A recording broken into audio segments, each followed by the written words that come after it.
পরশু রাতে স্পষ্ট চোখে দেখনু বিনা চশমাতে পান্তভূতের জ্যান্ত ছানা করছে খেলা জোছনাতে। তবে আজকের চর্চা অবশ্যই পান্তভূতকে নিয়ে নয়, ভোটার ভূতকে নিয়ে। তারা আবার জোছনাতে নয়, ভোটার লিস্টে খেলা করে একেবারে প্রকাশ্যে। এখন কার এলাকায় ভোটার লিস্টে কত ভূত খেলা করেছে সেই নিয়ে আজ জাতীয় রাজনীতিতে দিনভর একেবারে হই হই রই রই কাণ্ড। আর সেই নিয়েই আমাদের প্রথম প্রশ্ন। ডায়মন্ড হারবারে ভুয়ো ভোটারের ছড়াছড়ি। এবার অভিষেক বন্দ্যোপাধ্যায়ের কেন্দ্র নিয়ে দিল্লিতে অভিযোগ তুলল বিজেপি। গত বছর 7 লক্ষ মার্জিনের থাপ্পড়টা ভুলতে পারছে না, পাল্টা আক্রমণ তৃণমূলের। অভিযোগ সত্যি হলে কেন আদালতে যাচ্ছে না বিজেপি, কেন এতদিন যায়নি? দ্বিতীয় প্রশ্ন। ভোট চুরি করে জিতেছেন রাহুল প্রিয়াঙ্কা থেকে অখিলেশ স্ট্যালিন। বিরোধী নেতাদের বিরুদ্ধে অনুযোগ অনুরাগ ঠাকুরের। বিরোধীদের পর এবার ভোট চুরির অভিযোগ কেন্দ্রের শাসক দলে। এই অভিযোগ সত্যি হলে কি ঘুমোচ্ছিল জাতীয় নির্বাচন কমিশন? এই প্রশ্ন তো উঠবেই। তৃতীয় প্রশ্ন। বহু বাংলাদেশি নাগরিকের কাছে আছে পাসপোর্ট, ভোটার, আধার, প্যানের মতো ভারতীয় নথি। বিস্তারিত তথ্য দিয়ে কমিশনকে চিঠি স্বরাষ্ট্র মন্ত্রকে। সামনে এলো একসঙ্গে 21 জনের নাম। এখনো লুকিয়ে আছে কতজন? চতুর্থ প্রশ্ন। 21 তারিখের মধ্যেই কার্যকর করা হবে 4 অফিসার সহ 5 জনের বিরুদ্ধে সাসপেনশন ও এফআইআর এর নির্দেশ। দিল্লিতে নির্বাচন কমিশনে হাজিরা দিয়ে জানিয়ে এলেন মুখ্য সচিব। খবর কমিশন সূত্রে। আরও কড়া পদক্ষেপের আশঙ্কাতেই কি রণে ভঙ্গ রাজ্য সরকারের? পঞ্চম প্রশ্ন। আধারের পর এসআইআর নিয়েও কার্যত নির্বাচন কমিশনের পাশে সুপ্রিম কোর্ট। ভোটার লিস্ট একই থাকতে পারে না, সংশোধন হবেই। তবে ক্ষমতার সঠিক ব্যবহার হচ্ছে কিনা তাই নিয়েই শুনানি। আজ সাফ জানালো সর্বোচ্চ আদালত। চাপ বাড়ল বিরোধীদের ওপর। ষষ্ঠ প্রশ্ন। গত 8ই আগস্ট এসআইআর নিয়ে চিঠি দিয়েছে কমিশন। সুপ্রিম কোর্টে জানালেন রাজ্যের আইনজীবী। মনে হচ্ছে এসআইআর শুরু ডিসেম্বরেই, কোর্টে বললেন অভিষেক মানু সিংভি। বিহারের মতোই এসআইআর হবে বাংলাতে, বলল সুপ্রিম কোর্ট। তাহলে বাংলার ভোটার তালিকা নিয়েও কি আরও উত্তাল হতে চলেছে জাতীয় রাজনীতি? তবে শুরুতেই দেখাবো নথি দেখিয়ে ডায়মন্ড হারবারের ভুতুড়ে ভোটার নিয়ে আক্রমণে বিজেপি, আর কড়া পাল্টা জবাব এলো তৃণমূলের দিক থেকেও। দেখুন। 301/1724 में से 301 बूथ में डायमंड हार्बर में 15% वृद्धि हुई है पिछले 4 सालों में, और सारे टीएमसी ने जीते हैं। कोटा बूथे बीजेपी रिपोल চেয়েছিল, চাইনি তো এখন কাঁদছে কেন? ভোটার তালিকার বিশেষ সংশোধনের প্রতিবাদে বিজেপি ও নির্বাচন কমিশনের বিরুদ্ধে লাগাতার আক্রমণাত্মক অভিষেক বন্দ্যোপাধ্যায়। এর পাল্টা এবার দিল্লিতে তার বিরুদ্ধে কোমর বেঁধে নামল বিজেপি। নথি তুলে ধরে তার নির্বাচনী কেন্দ্র ডায়মন্ড হারবারের ভোটার তালিকায় একাধিক গরমিলের অভিযোগ তুললেন বিজেপি সাংসদ ও প্রাক্তন কেন্দ্রীয় ক্রীড়ামন্ত্রী অনুরাগ ঠাকুর। अभिषेक बनर्जी जी, कहां हो आप? देखिए क्या हो रहा डायमंड हार्बर में, चेक करिए। तो क्या आप चुनाव इसीलिए जीत रहे हो? ये जो फर्जी वोट एडिशन क्या आपके अनुसार हो रही है? অভিষেক বন্দ্যোপাধ্যায় লোকসভা কেন্দ্র ডায়মন্ড হারবারে ভোটার তালিকার বিভিন্ন অংশ তুলে ধরে ভুয়ো ঠিকানা, ভোটার কার্ডে ভুয়ো আত্মীয়র নাম, সন্দেহজনক হারে ভোটারের সংখ্যা বৃদ্ধির অভিযোগ তুললেন বিজেপি সাংসদ অনুরাগ ঠাকুর। ভোটার তালিকার তথ্য সামনে এনে উদাহরণস্বরূপ তার দাবি, অভিষেক বন্দ্যোপাধ্যায় লোকসভা কেন্দ্রের ভোটার শাবানা খাতুনের নাম রয়েছে 3 জায়গায়। ওই কেন্দ্রেরই সুবিত আলী মোল্লা, জাকির হোসেন মোল্লার নামও 3 জায়গায় রয়েছে। আবার ডায়মন্ড হারবারের 119 নম্বর বুথের ভোটার খুরশিদ আলমের বাবার নাম নাকি বছর বছর পরিবর্তন হয়ে যায় বলেও অভিযোগ করলেন প্রাক্তন কেন্দ্রীয় মন্ত্রী। অনুরাগ ঠাকুর নথি দেখিয়ে দাবি করলেন, ডায়মন্ড হারবারের 265 নম্বর বুথে 28 জন ভোটারের বাড়ির নম্বর 1। डायमंड हार्बर में अभिषेक जी जाइए, कभी मिलके तो आइए और पता कीजिए क्या खुर्शीद आलम के पिताजी एक ही हैं कि अलग अलग बदल गए हैं, और इनका नाम कैसे बार बार बदल गया है। বিজেপির পাল্টা তৃণমূলের তরফে এই নথি তুলে ধরে দাবি করা হয়েছে, নরেন্দ্র মোদী লোকসভা কেন্দ্র বারাণসীর ভোটার তালিকা অনুযায়ী 57 বছর বয়সী রাজকমল দাস 72 বছর বয়সী এক ছেলের বাবা। রাজকমল দাসের মোট 50টি সন্তান রয়েছে। ছোটটির বয়স 28 বছর এবং বড়টির বয়স 72 বছর। এরা সকলে একই বাড়িতে থাকেন। অভিষেক বন্দ্যোপাধ্যায় 7.5 লাখের ধাক্কা ওরা সামলাতে পারছে না, এই ধরনের কথাবার্তা বলছে। বারাণসী থেকেও তো এই ধরনেরই অভিযোগ উঠছে। তো বারাণসী আগে গিয়ে প্রধানমন্ত্রীর লোকসভা কেন্দ্র সামলাক। সব মিলিয়ে ভোটার তালিকা ঘিরে বিতর্কের শেষ নেই। এবিপি আনন্দ। দেখুন, ভোটার তালিকায় দু একটা ভুলচুকের তবু ব্যাখ্যা হতে পারে। 2-1% প্রাপ্ত ভোটের এদিক ওদিক হলে কেউ কেউ তবু বাস্তবসম্মত বলে দাবি টাবিও করতে পারেন। এক বালতি দুধে 2-1 ফোঁটা চোনা তবু কেউ কেউ ক্ষমা ঘেন্না করে মেনে নিলেও নিতে পারেন। কিন্তু আজ গোটা দিন ধরে কেন্দ্রে আর রাজ্যে শাসক আর বিরোধীর মধ্যে যা চলল, তাতে এটাই মনে হওয়া স্বাভাবিক যে গোটা ভারতীয় গণতন্ত্রটাই বুঝি ভুতুড়ে ভোটারের ওপর দাঁড়িয়ে আছে। বিজেপির প্রাক্তন মন্ত্রী অনুরাগ ঠাকুর রীতিমতো সাংবাদিক সম্মেলন করে গুচ্ছের নথিপত্র দেখিয়ে, নথিপত্রের কপিও আপনাদের দেখাবো, প্রমাণ করার চেষ্টা করলেন যে বিরোধী দলগুলোর সমস্ত বড় নেতানেত্রী নাকি ভোট চুরি করে ভোটে জিতেছেন। আর কে কে নেই সেই তালিকায়? রাহুল গান্ধী, প্রিয়াঙ্কা গান্ধী, অখিলেশ যাদব, অভিষেক বন্দ্যোপাধ্যায়, MK স্ট্যালিন, দীর্ঘ তালিকা। তৃণমূল বলছে 2024-এ ডায়মন্ড হারবার কেন্দ্রে 7 লক্ষ ভোটের মার্জিনের যে থাপ্পড়, সেইটা ভুলতে পারছে না বিজেপি। গতকাল অভিষেক বন্দ্যোপাধ্যায় বলেছিলেন, যদি 24-এর লোকসভা ভোটে দেশ জুড়ে এত ভুতুড়ে ভোটার থাকে, তাহলে লোকসভাটাই ভেঙে দিয়ে নতুন করে ভোট হওয়া উচিত। আজ বিজেপির পাল্টা প্রশ্ন, ডায়মন্ড হারবারে ভোট চুরির জন্য কি অভিষেক বন্দ্যোপাধ্যায় পদত্যাগ করবেন? তৃণমূল কংগ্রেসের মুখপাত্র তন্ময় ঘোষ কি বলেন? শুভ সন্ধ্যা। প্রথম কথা হচ্ছে, আমি দেখলাম যে দেশ কা গদ্দারক গলিমারো সালোক মন্ত্রী একটা প্রেস কনফারেন্স করেছেন এবং সেখানে বিভিন্ন দাবি দাবা করেছেন। আমার প্রশ্ন হচ্ছে যে এই দাবি দাবাগুলো ঠিক যখন ইন্ডিয়া মঞ্চের পক্ষ থেকে বিরোধী দলের নেতানেত্রীরা এই নির্বাচন কমিশনের প্রহসনকে সামনে এনেছেন তথ্য সহকারে, তারপরেই তাদেরকে করতে হলো কেন? 2024-এর লোকসভা নির্বাচনের পরেই যদি তাদের, বা তার আগেই যদি তাদের এই সন্দেহ থাকতো, তাহলে সেই সন্দেহ তখন তারা আনেননি কেন? আসলে তার প্রভু অভিষেক বন্দ্যোপাধ্যায়ের যে 7 লক্ষ ভোটে জিতেছেন সেটা সহ্য করতে পারছেন না, কারণ তার প্রভু তার থেকে কম ভোটে জিতেছেন। আমাদের সুনির্দিষ্ট বক্তব্য, কিন্তু আমি বলছি একই লজিকে এই ডিফারেন্স তো লোকসভার পরেই, রেজাল্ট বেরোনোর পরেই দেখা গেল, তাহলে তখন এই অভিযোগ না করে এখনই বা হলো কেন? না, তারপরে অনেকগুলো ঘটনা প্রবাহ আছে, আমি একটা একটা করে বলছি। যে ঘটনা প্রবাহ দিয়ে দেখা যাচ্ছে দিল্লি, হরিয়ানা এবং মহারাষ্ট্রের ভোটে যেভাবে ভোট লুট হয়েছে, 2024 সালের 5 এবং 7 অক্টোবরের মধ্যে 6.71% ভোট বেড়েছে, অর্থাৎ 13 লাখ, যা দিয়ে হরিয়ানার 24টা আসনের ফলাফল বিজেপির পক্ষে গেছে। এইভাবে ভোট চুরি করে তারা ভেবেছিল যে বাকি বিহার এবং পশ্চিমবাংলাও দখল করে নেবে। আমরা ওদের সেই খেলা ধরে ফেলেছি। সেই খেলা ধরে ফেলার জন্যে তারা আজকে বিভিন্ন বক্তব্য দিচ্ছে। SIR করেছে কোথায়? বিহারে 65 লক্ষ লোকের নাম বাদ দিয়েছে এবং সেখানে কার নাম ঢুকেছে? মাননীয় প্রধানমন্ত্রী নরেন্দ্র মোদীর প্রিয় বন্ধু ডোনাল্ড ট্রাম্পের নাম ঢুকেছে, কুকুরের নাম ঢুকেছে, বিড়ালের নাম ঢুকেছে, ট্রাক্টরের নাম ঢুকেছে, পুরো প্রহসনে পরিণত হয়েছে। যে উদাহরণ আপনি অন্য রাজ্যে দিলেন, আমি বলছি সেই একই ধরনের উদাহরণ কিন্তু রাজ্যের বিরোধী দলনেতাও দিচ্ছেন, যে সীমান্ত এলাকায় অস্বাভাবিকভাবে জেলা ধরে ধরে দেখাচ্ছেন কিভাবে ভোটার বেড়েছে। তারা বেনারসের যে উদাহরণ দিলেন বা কুণাল ঘোষ দিলেন, আমি বলছি প্রায় সেরকম, তার সঙ্গে মিল আছে। না, এই যে উদাহরণ, তারা কি করছেন? আমরা যখন বলছি যে সারা দেশে ভোট চুরি করে বিজেপি ক্ষমতায় এসছে, অভিষেক বন্দ্যোপাধ্যায় যে বক্তব্য দিয়েছেন, তাহলে সেই বক্তব্যতে তো মাননীয় প্রধানমন্ত্রী রাজি হন। আমরা তো বলছি ঠিক আছে, আপনারা বলছেন ভোটের কারচুপি হয়েছে ডায়মন্ড হারবারে, আমরা বলছি পুরো দেশে কারচুপি করেছেন আপনারা, তাহলে লোকসভা ডিসলভ করে দিন, সারা দেশে SIR হোক। আমরা চ্যালেঞ্জ করছি, তারপরে SIR এর পরবর্তীকালে মানুষের দরবারে যান এবং মানুষের দরবারে গিয়ে মানুষ যা রায় দেবে সেটা মেনে নিন। বিপুল কোটি কোটি টাকার খরচ করে আবার একটা নির্বাচন, এই চ্যালেঞ্জটা মানছেন না কেন? আসলে তাদের ভয় আছে, কারণ তারা জানেন আমাদের ভয় থাকলে আমরা বলতাম যে না, আমরা করব না। আমরা তো এই চ্যালেঞ্জ দিচ্ছি, মানুষের সামনে দাঁড়ানোর জন্য আমরা রাজি আছি, কিন্তু দাঁড়ানোর জন্য আজকে প্রধানমন্ত্রী একই বক্তব্য দিন যে ঠিক আছে, এত গরমিল হয়েছে, আমি রিজাইন করছি, আমার মন্ত্রিসভা রিজাইন করছে, লোকসভা ডিসলভ করে দিচ্ছি, আমরা আবার ভোটে যাব। সেই কথা বলতে পারছেন না। তার ভোটটা পেরিয়ে গেছে, সেই ভুয়ো ভোটার দিয়ে তিনি প্রধানমন্ত্রী হয়ে গেছেন তাদের যুক্তিতে।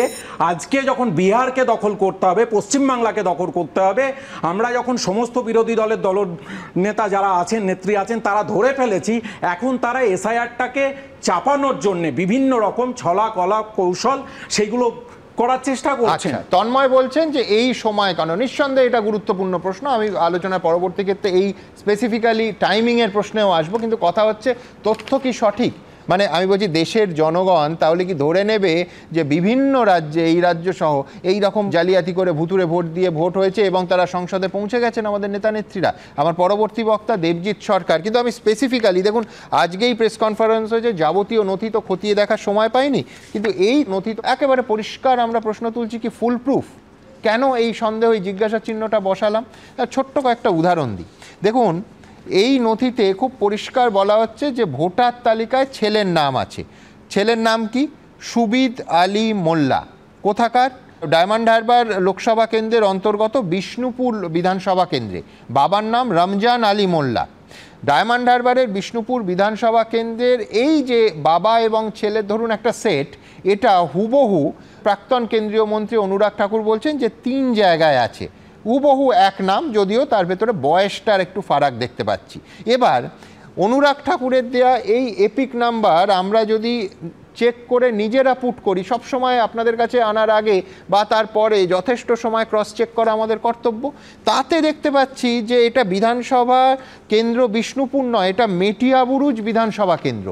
আমার প্রশ্নটা দেবজিতের কাছে খুব পরিষ্কার থাকবে যে প্রাক্তন তথ্যমন্ত্রী, প্রাক্তন তথ্য সম্প্রচার মন্ত্রী অনুরাগ ঠাকুর, তার তথ্য আমরা বলছি চোখ বন্ধ করে তো ভরসা করার কথা, তিনি দেশ জুড়ে একটা জাতীয় সাংবাদিক সম্মেলন করে প্লেস করলেন।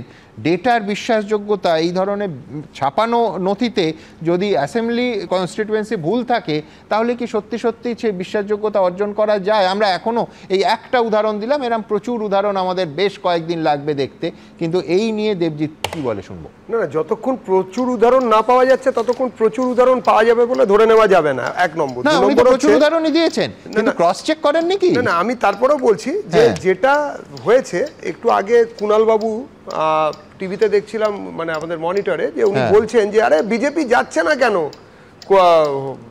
ইয়েতে কোর্টে, আমাদের একটা ইলেকশন পিটিশন এখনো পেন্ডিং আছে এই কেন্দ্রেই, 5/2024 ইলেকশন পিটিশন 5/2024, যেটা তোমাদের প্রার্থী ববি বাবু করেছিলেন। আমাদের অভিজিৎ দাস ববি করেছেন, অনারেবল জাস্টিস সুগত মজুমদারের ঘরে ওটা পেন্ডিং। এবং ওখানে পরিষ্কারভাবে বলা হয়েছে ইলেকশন কমিশনকে সমস্ত যত নথি আছে, কাগজপত্র, যত রকমের ক্যামেরা ইত্যাদি আছে এবং ভোটের মেশিন, ব্যালটের যা সিস্টেম যা যা আছে এই কেন্দ্রের, এই ডায়মন্ড হারবার কেন্দ্রের, সব কিছু সিল করতে হবে এবং অ্যাজ অ্যান্ড হোয়েন যখন দরকার হবে, কোর্ট যখন বলবেন সেটা সামনে আনতে হবে। ওই টেন্টেড নন টেন্টেডের মতন গুলিয়ে দিলে হবে না। আর 2 নম্বর হচ্ছে যে এটা কীরকম হয়েছে, 7টা বিধানসভা নিয়ে ডায়মন্ড হারবার কেন্দ্র, তার মধ্যে ডায়মন্ড হারবার, ফলতা, সাতগাছিয়া, বিষ্ণুপুর, মহেশতলা, বজবজ। এর মধ্যে আমরা দেখলাম মানে 301টা বুথে 15% ইনক্রিজ। সুমনদা, আপনি অনেকদিন ধরে সাংবাদিকতার সঙ্গে যুক্ত, আপনারা এখানে দেখান আমাকে যে 15% ভোটার 5 বছরের মধ্যে বেড়েছে। কোথায় কোথায় এত আছে? একমাত্র পশ্চিমবঙ্গ ছাড়া সারা ভারতবর্ষে এবিপির ভারতবর্ষ মানে কেন্দ্রীয় স্তরের অনেক অন্য রাজ্যেও আমাদের অনেক নিউজ চ্যানেল নিশ্চয়ই আপনাদের আছে, সেখানেও এরকম 15% হাইক হঠাৎ করে, মানে ওখানে কি প্রোডাকশন বেশি হচ্ছে মানুষের? এটা তো বুঝতে হবে যে 15% লোক ভোটারে আসছে 5 বছরের মধ্যে, মানে 5 বছরের মধ্যে 301টা বুথে 15% বৃদ্ধি হচ্ছে ভোটারের, যারা কিনা 18 বছর বয়সী হয়ে যাচ্ছেন, ভোটদানের অধিকার পাচ্ছেন, তাদের নাম ভোটার লিস্টে উঠে যাচ্ছে। এটা একটা ভুতুরে ব্যাপার চলছিল, এটার বিরুদ্ধে আমরা বলেছি। আমরা কি তালিকা দিয়েছি? 3613 জন ডুপ্লিকেট ভোটার, মানে একই নাম বহু জায়গায় যাচ্ছে। 1,55,365 বুক চিতিয়ে বলছিলেন না যে 7 লাখ জিতেছে, তার মধ্যে 1,55,365 ফেক অ্যাড্রেস। এই ভোটারদের বাড়িতে গেলে কোনো অ্যাড্রেস, মানে ওই অ্যাড্রেসে ওই নামের কোনো ভোটার নেই। 290 জন ফেক রিলেটিভ, বাবা আলাদা, শাশুড়ি আলাদা, শ্বশুর আলাদা, অনেক জায়গায় শ্বশুরকে শাশুড়ি বলা হয়েছে। কামরুল আলী মোল্লা, অন্য জায়গায় শেখ নইবের, দেখবেন এক জায়গায় বাবা, এক জায়গায় শ্বশুর, মানে যিনি বাবা তিনিই শ্বশুর, এরকমও দেখানো হয়েছে। এটা দেখানো হয়েছে, কিন্তু আমি বলছি আমি বেনারসের একটা উদাহরণ দিই। আচ্ছা, 2-3টে উদাহরণে দেবো, যেখান থেকে আমাদের দেশের প্রধানমন্ত্রী নির্বাচিত হয়েছেন। 57 বছর বয়সী, আমার কাছে অরিজিনাল কাগজও আছে, 57 বছর বয়সী রাজকমল দাস, তিনি 72 বছর বয়সী ছেলের বাবা। রাজকমল দাসের মোট 50টা সন্তান আছে, তার মধ্যে ছোটটির বয়স 28 বছর, বড়টির 72 বছর, বাবার বয়স কিন্তু 57। আমি বলছি এরকম প্রচুর মাইক্রো লেভেলের উদাহরণ হয়, কিন্তু আমার তার থেকে সেটা তো দেখতে হবে দাদা। এরকম তো নয় যে 72 মানে আমি বলছি 72 ছেলের বয়স আর 57 বাবার বয়স, তারা জেনুইন না না এরকম হওয়া বাঞ্ছনীয় নয়। আমি যেটা বলতে চাইছি, একটা লোকের ভোটার এপিকে ধরুন আমি দুটো ভোটে আমি জিতে মানে কন্টেস্ট করেছি, জিততে পারিনি, কিন্তু সেই কন্টেস্টেন্ট হিসেবে আমার যদি এক্ষুনি ভোটার কার্ড দেখা হয়, সেখানে দেবজিৎ সরকার ইংরেজিতে ঠিক আছে, বাংলাতে লেখা আছে অন্য বানান, এ তো টাইপোগ্রাফিক্যাল মিস্টেক। আমি প্রচুর ভোটারের নাম আমি এরকম এপিকে দেখেছি যে, কিন্তু আমি বলছি সেই টাইপোগ্রাফির অ্যালিবাইটা তৃণমূলও দিতে পারে। কিন্তু আমার তার থেকেও দেবজিৎ তোমার কাছে সবথেকে বড় যেটা প্রশ্ন, টাইমিংটা, এই সময় কেন? আমি বলছি লোকসভা ভোটের রেজাল্ট বেরিয়েছে, ভোট হয়েছে এপ্রিল মাসে 24-এর, আজকে হচ্ছে 2025 সালের আগস্টের 13 তারিখ, জুলাইতেই মামলা হয়েছে দাদা, জুলাইতেই। এই মামলাটা বছর পরে তোমরা বসে থাকলে এই মামলাটা জুলাইতেই হয়েছে। সিপিএম তো বলতে পারে ওরা প্রতিদিন নয় বলেছে, এই মামলাটা জুলাইতেই হয়েছে। আমি যে ইলেকশন পিটিশনের কথা বলছি, আমাদের প্রার্থী যেটা করেছেন ইন পার্সন, সেটা জুলাইতে হয়েছে, কিন্তু আমি অনুরাগ ঠাকুরের কথা বলছি। এখন হঠাৎ মনে পড়লো কেন? দেশ জুড়ে বিরোধীরা যেভাবে আমরা নাকি এটা ভোট চুরির যে ক্যাম্পেইন তার কাউন্টার ক্যাম্পেইন, এটা বলো না তাহলে দেশ জুড়ে মিটে যায়। আমরা একটা কথা দ্ব্যর্থহীনভাবে বলতে চাই যে আমরা কখনোই এই নির্বাচন কমিশনের হয়ে ব্যাটিং করব না। নির্বাচন কমিশন স্বশাসিত সংস্থা, তারা যা করার সেটা করবেন, কিন্তু আমরা এখানে যারা বসে আছি বিভিন্ন পলিটিক্যাল পার্টির লোকেরা, তারা একটা কথা তো বলবো যে আমরা একটা নিষ্কলুষ পরিষ্কার ভোটার লিস্ট চাই। কেউ যাতে ভুয়ো ভোটারের ভোটে জিতেছেন বলে শুভবুদ্ধি সম্পন্ন প্রত্যেক সুস্থ মানুষই তাই চাইবেন, কোনো অসুবিধা নেই। কিন্তু আমি বলছি দেবজিতের ব্যাটিং করার একটা সমস্যা আছে। কেন্দ্র সরকারের প্রাক্তন তথ্য এবং সম্প্রচার মন্ত্রী প্রেস কনফারেন্স করে যদি দেশ জুড়ে ভুরি ভুরি অনিয়ম হতে পারে সেটা বিরোধীদের কিন্তু তুলে ধরেন, তাহলে ব্যাটিংটা করবে কি করে নির্বাচন কমিশনের হয়ে? তার কারণ এই সমস্ত তো আলটিমেটলি নির্বাচন কমিশনের ব্যর্থতা। আমি এই প্রশ্নগুলো আলাদা আলাদা করে যাব, কিন্তু দেবজিৎ আজকে যে জিনিসটা কোট করলো যে ডায়মন্ড হারবারে 301টা বুথে ভোটার বেড়েছে 15%, এই নথি সামনে রেখে অনুরাগ ঠাকুর কি অভিযোগ করেছেন, তৃণমূলের কি বক্তব্য, পাশাপাশি দেখাবো। ভোটার তালিকার বিশেষ সংশোধন নিয়ে সম্মুখ সমরে বিজেপি ও বিরোধীরা। এই আবহেই এবার অভিষেক বন্দ্যোপাধ্যায় লোকসভা কেন্দ্র ডায়মন্ড হারবারের ভোটারের তালিকায় গণমিলের অভিযোগ করে আক্রমণ শানালেন বিজেপি সাংসদ ও প্রাক্তন কেন্দ্রীয় তথ্য সম্প্রচার মন্ত্রী অনুরাগ ঠাকুর। নথি দেখিয়ে তার দাবি, গত 4 বছরে অভিষেক বন্দ্যোপাধ্যায় নির্বাচনী কেন্দ্র ডায়মন্ড হারবারের 1724টি বুথের মধ্যে 301টিতে 15%-এরও বেশি ভোটার বৃদ্ধি পেয়েছে। তার মধ্যে ডায়মন্ড হারবার বিধানসভা কেন্দ্রের 35টি বুথ, ফলতার 17টি বুথ, সাতগাছিয়ার 36টি, বিষ্ণুপুরের 92টি বুথ, মহেশতলার 89টি ও বজবজ বিধানসভা কেন্দ্রের 32টি বুথ রয়েছে। फाल्टा में 17, डायमंड हार्बर में 35, बिष्णुपुर में 92, महेशतला में 89, बजबज में 32। अभिषेक बनर्जी जी कहाँ हो आप? দেখুন, কোথাও ভোট বাড়া সেটা তো অন্যায় হতে পারে না, তাহলে তো প্রধানমন্ত্রীর কেন্দ্র নিয়েও অনুবীক্ষণ যন্ত্রের তলায় বিশ্লেষণ প্রয়োজন। অভিষেক বন্দ্যোপাধ্যায় 7.5 লক্ষ ভোটে জিতেছেন, তার ধাক্কা এখনও বিজেপি সহ্য করতে পারছে না। অনুরাগ ঠাকুর তিনি প্রথমে বলুন তো, আপনাদের দল কটা বুথে রিপোল চেয়েছিল? অভিষেক বন্দ্যোপাধ্যায় লোকসভা কেন্দ্র ডায়মন্ড হারবারের ভোটার তালিকার তথ্য তুলে ধরে বিজেপির হেভিওয়েট সাংসদ অনুরাগ ঠাকুরের দাবি, এই তালিকায় 2,59,779 জন সন্দেহজনক ভোটার রয়েছে, যার মধ্যে 3,613 ডুপ্লিকেট ভোটার, 1,55,365 জনের ঠিকানা ভুয়ো। ভোটার কার্ডে 290 জন ভোটারের আত্মীয়ের নাম ভুয়ো। বিজেপি সাংসদের আরও দাবি, ভোটার তালিকায় এমনটাও দেখা যাচ্ছে ভোটার কার্ডে একই ঠিকানায় বিভিন্ন ধর্মের লোকজন একসঙ্গে থাকছেন। डायमंड हार्बर में मल्टीपल रिलीजन के एक ही घर नंबर 0011 पे बूथ नंबर 103 पे फाल्टा असेंबली में डायमंड हार्बर जो लोकसभा है वहां पे रजिस्टर हुए। ভোটার তালিকায় গণমিলের উদাহরণস্বরূপ বিজেপি সাংসদের অভিযোগ, ডায়মন্ড হারবারের সাতগাছিয়া কেন্দ্রে সারিমান বিবির নাম প্রথমবার ভোটার তালিকায় উঠছে, কিন্তু তার বয়স 89। বিষ্ণুপুর কেন্দ্রীয় নতুন ভোটার হিসেবে সালেহা মোল্লার নাম ঢুকেছে, কিন্তু তার বয়স 94। ममता बनर्जी जी से मैं सवाल पूछना चाहता हूं भाई, आप 2005 में लोकसभा में, मुझे आज भी याद है, स्पीकर की चेयर के पास जाके फेंक दिए थे उन्होंने कागज जोर से और कहा था बांग्लादेशी घुसपैठियों को वोट बैंक बन रहा है। क्या तब आप दिखावा करते थे? और आज घुसपैठिए वोट बैंक को बचाने के लिए ममता बनर्जी जी घड़ियाली आंसू बहा रही हैं। এটা একদম বিভ্রান্তিকর প্রচার হচ্ছে, সম্পূর্ণ বিভ্রান্তিকর প্রচার হচ্ছে। তারপরে যেগুলো বাদ দেওয়ার সেগুলো তো পর্যায়ক্রমে বাদ গেছে, ফলে সেই সময়ের ভোটার তালিকা তারপরের সংশোধনগুলোর পর আজকের দিনে দাঁড়িয়ে আপনি 20 বছর আগের যে সিচুয়েশন ছিল আর আজকের যা সিচুয়েশন, দুটো তো আপনি গুলিয়ে দিয়ে মানুষকে বিভ্রান্ত করতে পারেন না।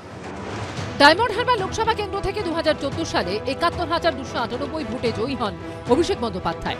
2019 সালে জেতেন ৩,২০,৫৯৪ ভোটে। আর 2024 সালে জয়ের ব্যবধান বেড়ে হয় ৭,১০,৯৩০। এবিপি আনন্দ। দেখুন, আমার পরের বক্তা শতরূপ সিপিএমের প্রতিনিধি বলেই বিশেষ করে মনে পড়ছে যে ডায়মন্ড হারবার কেন্দ্রে ভোট নিয়ে তাদের অজস্র অভিযোগ। ঘটনাচক্রে যারা গতকাল সম্পূর্ণ অন্য বিষয়ে আলোচনা এই ঘণ্টাখানেকের অনুষ্ঠান দেখেছেন তারা জানেন যে কৌস্তব চট্টোপাধ্যায় ঘটনাচক্রে গতকালই ডায়মন্ড হারবার কেন্দ্রে কীরকম ভোট হয়েছে সেই নিয়ে নানা অভিযোগ তুলছিলেন। আমি বলছি যে বিজেপি আজকে অভিযোগ করছে যে ডাউটফুল ভোটার্স তার সংখ্যা এই কেন্দ্রে হচ্ছে 2,59,779। ভুয়ো ঠিকানা আছে এই রকম ভোটার হচ্ছে 1,55,365। আমি বলছি শতরূপ কি এই ডেটাগুলো মানছে অথবা এইরকম কিছু হয়েছে বলে মনে করছে? দেখুন, আমার মানা না মানার থেকে বড় কথা আমি বুঝতে পারছি না যেগুলো বিজেপির কাছে আছে ওগুলো ইলেকশন কমিশনের কাছে নেই কেন। এই গেল প্রথম কথা।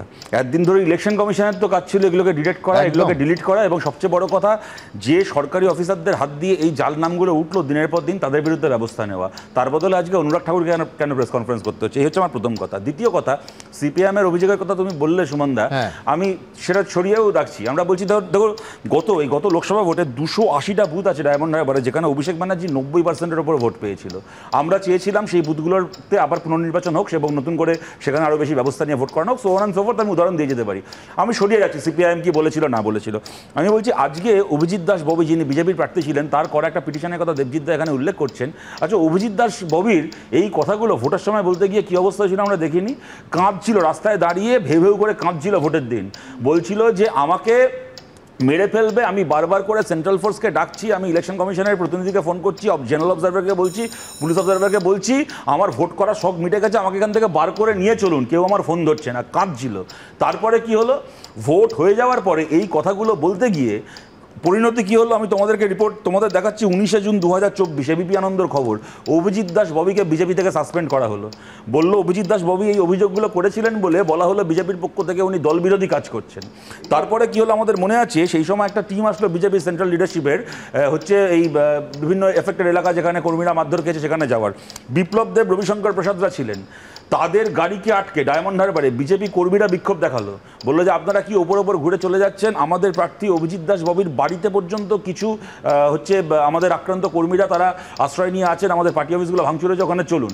বিজেপি কর্মীরা রাস্তায় গাড়ি দাঁড় করিয়ে বিক্ষোভ দেখালো, তা সত্ত্বেও তারা সেখানে গেল না, ওখান থেকে বেরিয়ে চলে গেল। সুতরাং এই ঘটনাগুলো আমরা দেখেছি। একদিন পরে আজকে এসে অনুরাগ ঠাকুর একটা প্রেস কনফারেন্স করছেন। সুতরাং প্রেস কনফারেন্স দিয়ে দেশ চলে না।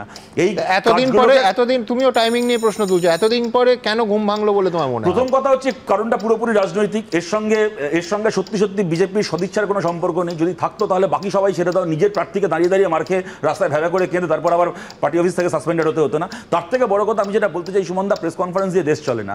আমাদের দেশে ইলেকশন কমিশন থেকে শুরু করে এই যে বিভিন্ন সংস্থাগুলো আছে আমাদের গণতন্ত্রের কৌলিন্যকে রক্ষা করার জন্য, যদি তাদেরকে ঠুটে জগন্নাথ করে রেখে দেওয়া হয়, তারপরে যত বড় নেতা এসে যত কাগজ দেখিয়ে যত মহৎ প্রেস কনফারেন্স করুক, তাই দিয়ে দেশের একটা গাছের পাতাও নড়বে না। আমি আমার কথাকে আমি শেষ করে আনতে চাই এইটা বলে, কিন্তু তা সত্ত্বেও আমি বলছি কি বেনারস হোক, মানে এটা প্রধানমন্ত্রীর কেন্দ্র, কি ভাইপোর কেন্দ্র, মানে আমাদের পশ্চিমবাংলার যে ডায়মন্ড হারবারের মুখ্যমন্ত্রী অভিষেক ব্যানার্জি তার কেন্দ্র হয়ে থাক না কেন, ফলস কি অন্য কোথাও যদি হয়ে থাকে, ফলস ভোটার, মাল্টিপল এন্ট্রি, অসংখ্য মৃত মানুষের নাম, এগুলো ডিলিট হওয়ার প্রয়োজন, এই নিয়ে কোনো সন্দেহ নেই। আমি দেবজিৎদার সাথে এখানে একমত যে আমরা প্রত্যেকে সৎভাবে যদি রাজনীতি করি আমরা চাইবো আমাদের ভোটার লিস্টগুলো তার একটা স্যাংক্টিটি থাক। প্রশ্নটা হচ্ছে অতএব এটা কি প্রমাণিত হচ্ছে, এই কাজটা করার জন্য এসআইআর লাগে না। আজকে কালীগঞ্জে তুমি মাঝে মধ্যে উদাহরণটা দাও, ইদানিংকালে আমি দেখেছি কালীগঞ্জে যে 6000 মৃত ভোটারের নাম ডিলিট করা হলো তার জন্য কোনো এসআইআর লাগেনি। কি বেনারস কি ডায়মন্ড হারবারে এই যে নামগুলোকে বার করা হচ্ছে স্বাভাবিক প্রক্রিয়া, নির্বাচনের কাজ, এটা স্বাধীনতার পর থেকে এটা হয়ে আসছে, সারা বছর ধরে হওয়ার কথা, স্বাধীনতার পর থেকে হয়ে আসছে। হয়ও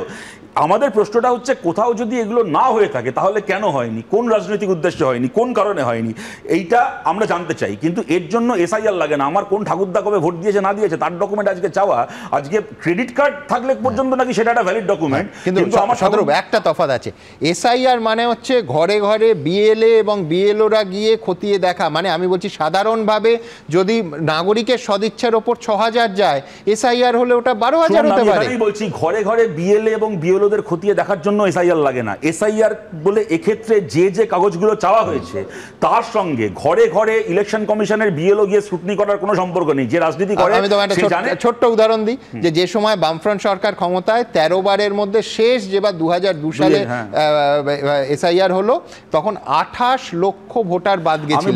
আমি বলছি তুমি স্বাভাবিক প্রক্রিয়ায় একটা বছর আমায় দেখাও, ২৮ কেন ২০ লক্ষ বাদ গেছে, যায়নি। একদম একদম উত্তরটা দেওয়ার কাইন্ডলি সময়টা দাও। আমি বলছি কি সেই যে এসআইআর তার সঙ্গে আজকের একটা তফাৎ হচ্ছে, যেটা আমরা বারবার করে বলার চেষ্টা করছি। এই সমস্ত আজগুবি ডকুমেন্ট সেইবার চাওয়া হয়নি। বারবার করে বলছি আমাদের কোনো রিভিশন স্ক্রুটিনিতে আপত্তি নেই, কিন্তু প্রশ্নটা হচ্ছে এমন আজগুবি ডকুমেন্ট আপনি চাইছেন যে গরিব মানুষের নামকে আপনি ভোটার তালিকা থেকে বাদ দেবেন। এবার আমার কথাটাকে আমি শেষ কথাটা এখানে, কিন্তু তা 2002 যে ক্রাইটেরিয়া হয়েছিল সেই ক্রাইটেরিয়া হোক না, কে বারণ করেছে, কে আপত্তি করতে গেছে? কিন্তু আমি আমার শেষ কথা এখানে বলছি, এত কিছুর পরেও বলছি এই মানে একদম মৃত ভোটারের নাম কি এই ধরনের জাল এন্ট্রি স্ক্রুটিনি করে বাদ দেওয়া প্রয়োজন, তার জন্য এসআইআর লাগে না। তাহলে তৃণমূল যে অপরাজেয়, এই যে বুক ফুলিয়ে বলে বেড়া না ধর্ষণ হোক, আরজি করে ধর্ষণ হচ্ছে, ওখানে চাকরি চুরি হচ্ছে, লোকে মানে টাকা দিতে না পেরে আত্মহত্যা করছে, যা ইচ্ছে হচ্ছে, ওদের একটাই কথা প্রেস কনফারেন্সে, ও পরের বার ভোটে আমরা সব দেখিয়ে দেবো। তৃণমূলের এই যে একটা অপরাজেয় হওয়ার যে একটা ধারণা তৈরি করে রেখেছে, সেটা মুখ থুবড়ে পড়বে। সত্যি সত্যি তার জন্য ভোটার তালিকা স্বচ্ছ হওয়া দরকার, কিন্তু তার জন্য এসআইআর এর এই আজগুবি গল্প লাগে না। তন্ময়, না, প্রথম কথা হচ্ছে এসআইআর রে যে তত শতরূপ বলছিল, তো আমি একটা ব্যাপারে একমত যে এসআইআর করা আর ভোটার তালিকা স্বচ্ছ করা দুটোর মধ্যে পার্থক্য আছে। এই যে এসআইআর যে 11টা ডকুমেন্ট চাওয়া হয়েছে, সেখানে উদ্দেশ্য প্রণোদিতভাবে যে ডকুমেন্টগুলো চাওয়া হয়নি বা করা হচ্ছে না, 2025 সালের 8 মার্চ বলা হয়েছিল আধার কার্ড হচ্ছে ভোটার আইডির জন্য গৃহীত ডকুমেন্ট, সেইটা 3 মাসের মধ্যে নাকচ করে দেওয়া হলো। আধার কার্ড আছে কত, শুধু নির্বাচন কমিশন নয়, গতকাল এবং আজ সুপ্রিম কোর্ট মাননীয় বিচারপতিরাও বলছেন যে আধার এবং ভোটার নাগরিকত্বের জন্য যথেষ্ট নয়। হুবহু যে কথা নির্বাচন কমিশন বলছে তার পরিষ্কার রিফ্লেকশন। আমি বলছি তুমি এটা বলতে পারো যে এটা রায় নয়, কিন্তু পর্যবেক্ষণ পরপর দুদিন এই এলো, আমি বিস্তারিত আসবো। একটা কথা বলবো তোমাদের পারমিশন নিয়ে, এই ও উকিল আছে, দুজন উকিল আছে, ভুল হলে ধরিয়ে দেবে। পর্যবেক্ষণের ব্যাপারে নাগরিক হিসেবে পর্যবেক্ষণ দেওয়ার অধিকার আমার রয়েছে, আমি সেই জায়গা থেকে বলছি। বেশ, সুপ্রিম এটা বলেছে, মেনে নিচ্ছি। রায়েরও বিরোধিতা করতে পারো, না করতে পারি। এবার আমি একটা কথা বলছি এখানে, অতএব 2014 সাল থেকে আজকে পর্যন্ত যখন কেন্দ্রের সরকার একেবারে জন্ম থেকে মৃত্যু সবেতে আধার কার্ডকে বাধ্যতামূলক করলো এই সুপ্রিম কোর্টের রায়কে নস্যাৎ করে। সুপ্রিম কোর্টের কিন্তু এর আগে বহু আগে রায় আছে যে আধারকে কোনো ব্যাপারে বাধ্যতামূলক করা যাবে না। তারপরে আমরা এখানে যে বসে আছি হাত তুলে বলি তো আমাদের কার ব্যাংক অ্যাকাউন্ট আধারের সঙ্গে লিঙ্ক নেই, কার ফোন নাম্বার লিঙ্ক করা নেই, কি নেই। আমি বলছি তাহলে সুপ্রিম কোর্টের রায়কে বুড়ো আঙুল দেখিয়ে যখন আমাদের দেশের সরকার গত 11 বছর ধরে আধারকে জন্ম থেকে মৃত্যু বাধ্যতামূলক করে গেল, তখন সুপ্রিম কোর্ট ইন্টারভেন্ট করলেন না। আমি তার সঙ্গে আর দুটো পয়েন্ট যোগ করব। এক হচ্ছে যে আধার লিঙ্ক শুধু নয়, আধারের ডেটা তারপরে আমরা জানলাম চুরি হয়ে গেছে, যেটা সরাসরি ব্যাংক অ্যাকাউন্টের সঙ্গে যুক্ত। অবশ্যই দায়িত্ব কেন্দ্র সরকারের, এ নিয়ে কোনো দ্বিমত থাকতে পারে না। এবং দুই, ওই 11টা তালিকায় আমি আবার বলছি যে একটা জায়গায় আমি দ্বিমত যে এসআইআর প্রয়োজনীয় এবং সেই করার অধিকার নির্বাচন কমিশনের আছে, কিন্তু ওই 11টা নথি আমি যদি মেনে নিই যে আমার আধার ভোটার জাল হতে পারে, ওই 11টা নথি যারা জানেন, আরে আমি বলছি অনেক বেশি রকম জাল হতে পারে, অনেক সহজে জাল হতে পারে। ধরুন একটা ধর্মীয় সংস্থার সার্টিফিকেট, সে তো বলে বলে জাল হতে পারে। কিন্তু আমি প্রথম কথা হচ্ছে এতক্ষণ দিয়ে ধরে যে আলোচনাটা হচ্ছে সেটা হচ্ছে বিহারের ডকুমেন্টেশনের উপরে। আমাদের তো কোনো ঘোষণাই হয়নি। বাংলাতে তোমায় জানিয়ে রাখি, 8 তারিখ রাজ্য সরকারকে সিইওর অফিস থেকে চিঠি গেছে যে সমস্ত প্রস্তুতি বাংলার এসআইআর এর জন্য তৈরি। এবং তুমি শুনলে আরো কনফিডেন্ট হবে যে আজকে সুপ্রিম কোর্টের মাননীয় বিচারপতি বলেছেন যে পশ্চিমবঙ্গেও এসআইআর হবে। হবে তো, কিন্তু কোন কোন ডকুমেন্টের উপরে হবে আমরা যে আলোচনা করছি সেটা কি এখনো কনফার্ম হ্যাঁ, করেছে? আজকে দেখো, আমি তো উত্তর দেওয়ার জায়গা নেই, কিন্তু মাননীয় বিচারপতি ঘটনাচক্রে আজকেই সুপ্রিম কোর্টে বলেছেন যে বিহারের মতো করেই পশ্চিমবঙ্গে এসআইআর হবে। আমি একটা কথা বলছি, দেবজিৎদা যেটা বলছে, ও যেটা আমি যদি কথা ঠিক বলেও ধরে নিই, তাহলে পশ্চিমবাংলা আমি ধরে নিচ্ছি কোনো অমানবিক ডকুমেন্ট চাওয়া হবে না, তা বিহারেই বা চাওয়া হবে কেন, আর মণিপুরে বা চাওয়া হবে কেন?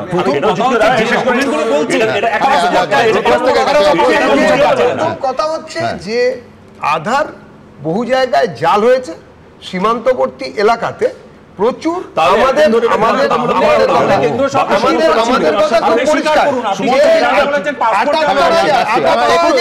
আলোচনাটা এগোতে হবে। আমি বলছি, আমি দেবজিতের সঙ্গে এখানে একমত, আধার জাল হয়েছে। আমার ছোট্ট একটা দুটো শব্দের প্রশ্ন আছে, দায় কার? কীরকম জাল হয়েছে এই অনুষ্ঠানেই দেখাবো, যে কেন্দ্রীয় স্বরাষ্ট্র মন্ত্রকের রিপোর্ট সেখানে জমা পড়েছে, কেন্দ্রীয় স্বরাষ্ট্র মন্ত্রকের নথি বলছে কি ভয়ঙ্কর রকম জাল হয়েছে, এই অনুষ্ঠানেই আপনাদের দেখাবো।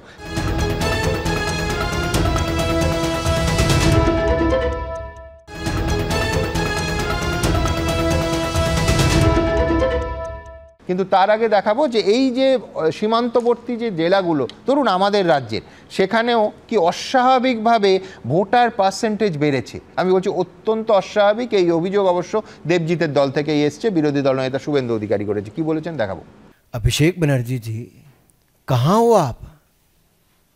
देखिए क्या हो रहा डायमंड हार्बर में। आज घुसपैठिए वोट बैंक को बचाने के लिए ममता बनर्जी जी घड़ियाली आंसू बहा रही हैं। দিল্লিতে সাংবাদিক বৈঠক করে অভিষেক বন্দ্যোপাধ্যায় লোকসভা কেন্দ্র ডায়মন্ড হারবারে ভুতুড়ে ভোটারের অভিযোগ তুলল বিজেপি। তাদের অভিযোগ, গত 4 বছরে ডায়মন্ড হারবারের 301টি বুথে 15% ভোটার বেড়েছে। পাশাপাশি পশ্চিমবঙ্গের অন্যান্য এলাকা নিয়েও একইভাবে সরব হওয়ার কৌশল নিয়েছে তারা। মাসখানেক আগেই মুখ্য নির্বাচনী আধিকারিকের দপ্তরে বসে শুভেন্দু অধিকারী অভিযোগ করেছিলেন, অনুপ্রবেশের ফলে পাল্টে যাচ্ছে রাজ্যের সীমান্তবর্তী এলাকাগুলোর জনবিন্যাস। মূলত বসিরহাট, স্বরূপনগর, হিঙ্গলগঞ্জ, বাদুড়িয়া, মিনাখা, সাউথ 24 পরগনা 18.20, মূলত ক্যানিং, ভাঙড়, গোসাবা, কুলতলি, জয়নগর, সাগর, পাথর প্রতিমা, ফলতা, মগরাহাট, মেটিয়াবুরুজ, এই এলাকায় কিভাবে ডেমোগ্রাফি পাল্টে দিয়েছেন আপনারা। এরপর সীমান্ত ঘেঁষা কোচবিহারে দাঁড়িয়েও ফের একই দাবি করেছিলেন তিনি। বিহারে এসআইআর হয়েছে, পশ্চিমবঙ্গে যদি হয়, এই বর্ডার খোলা কোচবিহার, পাশেই বাংলাদেশ, বহু করে লোক ঢোকাচ্ছে। গোটা ভারতে ভোটার বেড়েছে 7%, কোচবিহারে ভোটার বেড়েছে জানেন, সব বিধানসভায় 26%, শীতলকুচি 29%, দিনহাটা 28%, কোচবিহার দক্ষিণ 28%, মেঘলিগঞ্জ 26% পাশে, নাটাবাড়ি 24%, মাথাভাঙা 26%, সিতাই 28%। এরা কারা? এরা কেউ ভারতীয় নয়। বুধবার সুকান্ত মজুমদার আবার একটি গবেষণার প্রসঙ্গ টেনে অনুপ্রবেশকারী নিয়ে চাঞ্চল্যকর দাবি করেছেন। আজকে একটা স্টাডি এসেছে, আইআইএম এবং আইআইটি থেকে পাশ করা প্রফেসর দুজন, তারা একটা স্টাডি করেছে, একটা রিসার্চ করেছে। সেই রিসার্চে বলছে যে পশ্চিমবঙ্গে প্রায় 1 কোটি এই ধরনের অবৈধ ভোটার আছে। এই 1 কোটি অবৈধ ভোটারের নাম যদি ভোটার লিস্ট থেকে বাদ যায়, তাহলে তো তৃণমূল ভোট শুরুটাকেই হেরে যাবে। কারণ আমাদের সাথে তাদের ভোটের পার্থক্য তো মাত্র কয়েক লক্ষ ভোটের পার্থক্য। তৃণমূল অবশ্য বিজেপির এসব অভিযোগে গুরুত্ব দিচ্ছে না। যখন ভোটার বাড়ে তখন ওরা কি করে? ভোটার বাড়ার প্রক্রিয়ার সঙ্গে তো সবকটি রাজনৈতিক দলেরও তাদের এলাকাভিত্তিক বুথ কর্মীদের সতর্ক থাকার কথা। তো কোচবিহারে তো শুনেছি ওনাদের নাকি লোকজন ছিল। তো তারা কি করেন? যদি কোথাও কেউ জেনুইন ভোট বাড়ে তো বেড়েছে, আর যদি দেখা যায় কোথাও কোনো সমস্যা আছে তা বলেননি কেন? এখন লাফিয়ে কি করবেন? কিন্তু কোনো বৈধ ভোটারের গায়ে আমরা হাত দিতে দেবো। এগিয়ে আসছে বিধানসভা ভোট। ডিসেম্বর থেকে এ রাজ্যে ভোটার তালিকায় বিশেষ সংশোধন শুরু হতে পারে বলে সুপ্রিম কোর্টে জানিয়েছেন আইনজীবী অভিষেক মনু সিংভি। তার আগে দিল্লি থেকে ডায়মন্ড হারবারে ভুতুড়ে ভোটারের অভিযোগে সুর চড়াতে শুরু করল বিজেপি। এবিপি আনন্দ। দেখুন, আজকে কেউ বলতেই পারে যে আসলে কংগ্রেসের দিক থেকে দেখলে বিষয়টা হচ্ছে স্লোগান চুরি। কীরকম? যে কংগ্রেস রীতিমতো অন্য সমস্ত বিরোধী দলকে পাশে নিয়ে ভোট চুরি নিয়ে একেবারে রাহুল গান্ধীর স্লোগান মুভমেন্ট শুরু হয়ে গেছিল। তো আজকে উল্টে বিজেপি প্রেস কনফারেন্স করে বলছে যে ভোট চুরি করেছে। তারা কি তথ্য দিচ্ছে যে রাহুল প্রিয়াঙ্কা ভোট চুরি করে জিতেছেন। রাহুলের রায়বেরেলিতে সন্দেহজনক ভোটারের সংখ্যা 2 লক্ষেরও বেশি। প্রিয়াঙ্কা গান্ধীর ওয়েনারে সন্দেহজনক ভোটারের সংখ্যা 93,000-এরও বেশি। সুতরাং ভুয়ো ভোটারদের ওপর পুঁজি করে তাদের ওপর ভরসা করে রাহুল প্রিয়াঙ্কা সংসদে পৌঁছেছেন এবং তাদের অবিলম্বে পদত্যাগ করতে হবে, কে বলছে বিজেপি। সৌম্যর উত্তর এবার শুনব। মানে আপনি যতই চেষ্টা করুন, হ্যাঁ, কয়লার গায়ে আপনি কালো দাগ লাগাতে পারবেন না। তো এখন কি চোর ধরা, মানে কে বড় চোর এটা প্রমাণ করার জন্য। আচ্ছা, অনুরাগ ঠাকুর নির্বাচন কমিশনার কবে থেকে হলো? আপনার কাছে খবর আছে কি? আমি তো জানি না। অনুরাগ ঠাকুর নির্বাচন কমিশনার, কালকে দেখলাম রবিশঙ্কর প্রসাদ পরশুদিন নির্বাচন কমিশনার, সবাই নির্বাচন কমিশনার হয়ে গেছে। ওরে চুরি করছে। আচ্ছা, রাহুল গান্ধীও তো বিএলও নন। না, আমি আর দেখছেন মাইক্রো লেভেলে। একটু আগে আমাদের বিজেপির প্রতিনিধি এখানে বলছিল এই এত 15% ভোট বেড়ে গেছে। দেখুন, আমি কে বড় চোর কে ছোট চোর এটা ধরতে এখানে তো আসেননি, যে কে বড় চোর, কে 200 টাকা চুরি করেছে, কে 2 টাকা চুরি করেছে, কে 4 টাকা। চোর তো চোরই। আপনারা একটু আগে বলছিলেন না ডায়মন্ড হারবারে 15% ভোট বেড়েছে ইত্যাদি ইত্যাদি। তো 2019-এ আমিও কন্টেস্ট করেছিলাম পার্লামেন্ট কনস্টিটিউয়েন্সি। ওই কেন্দ্রে আমি একটা বুথের আপনাকে নাম বলতে পারি, মানে সেই বুথে বজবজের বুড়ুলে একটা বুথে, সেই বুথে যে বিরোধী দলের এজেন্ট বসেছিল যারা, ইভেন তাদের ভোটটা পর্যন্ত পড়েনি। কাউন্টিংয়ে দেখা যাচ্ছে 0। তার মানে বুঝতে পারছেন তো কি সুন্দর ভোট হয়, দুর্দান্ত ভোট হয় একেবারে। আপনি এদের নাম না, এই ভোট চুরির ব্যাপারটা আপনি এদেরকে শঙ্করাচার্য বলে দিন, তাহলে আপনারা অসুবিধা হবে না, মানে একেবারে সাধু হয়ে যাবে সবাই। তো এখন আচ্ছা 72 হার খেয়ে যাবে। না দেখুন, আপনি বলতেই পারেন, কিন্তু কথা হচ্ছে চোরকে দিয়ে চোরকে জাস্টিফাই করা। অনুরাগ ঠাকুর বলছে ডায়মন্ড হারবার, আরে পালঘরটা মনে পড়ছে না? মহারাষ্ট্রের পালঘর, কর্ণাটক, 30,000 ভোট বেড়ে গেল, মানে একটা অ্যাড্রেস, এটা দেখতে পাচ্ছে না? আচ্ছা, অদ্ভুত ব্যাপার। ওই বলছি তো, কয়লার গায়ে আপনি কালি লাগানোর চেষ্টা করছেন, এত সোজা নাকি? দায়িত্ব নিয়ে বিজেপির জন্য ভোট চুরি করেছে নির্বাচন কমিশন, আর নির্বাচন কমিশন কানে তেল দিয়ে ঘুমোচ্ছিল। পশ্চিমবঙ্গে এই যে নির্বাচন কমিশন দিয়ে এত কথা হয়, যে নির্বাচন কমিশনার বেড়াতে চলে যায় না, যখন বলছেন এই তোমার কথা শুনে আমার আরেকটা বাংলা প্রবাদ মনে পড়ে যাচ্ছে, যার জন্য করলাম চুরি সেই বলে চোর। আজকে অনুরাগ ঠাকুর যেটা করলেন সে তো কার্যত নির্বাচন কমিশনকেই পথে বসালেন। না শুনুন না, নির্বাচন এত জালিয়াতি হলে তার দায় তো নির্বাচন কমিশন। নির্বাচন কমিশনের ডেটা ফেটা আবার পাওয়া যাচ্ছে না। শুনুন না, মহা বিপদে পড়ে গেছে। নির্বাচন কমিশন ভাবছে কে আমার হয়ে বিজেপিকে নামিয়ে দিয়ে, বিজেপি ওনার হয়ে কাজ করে দিচ্ছে। আর সব থেকে বড় কথা, অনুরাগ ঠাকুর অভিষেক বন্দ্যোপাধ্যায়কে নিয়ে আমাদের তো দীর্ঘদিনের অভিযোগ, জাপান পাঠিয়ে দিলেন একটা লোককে।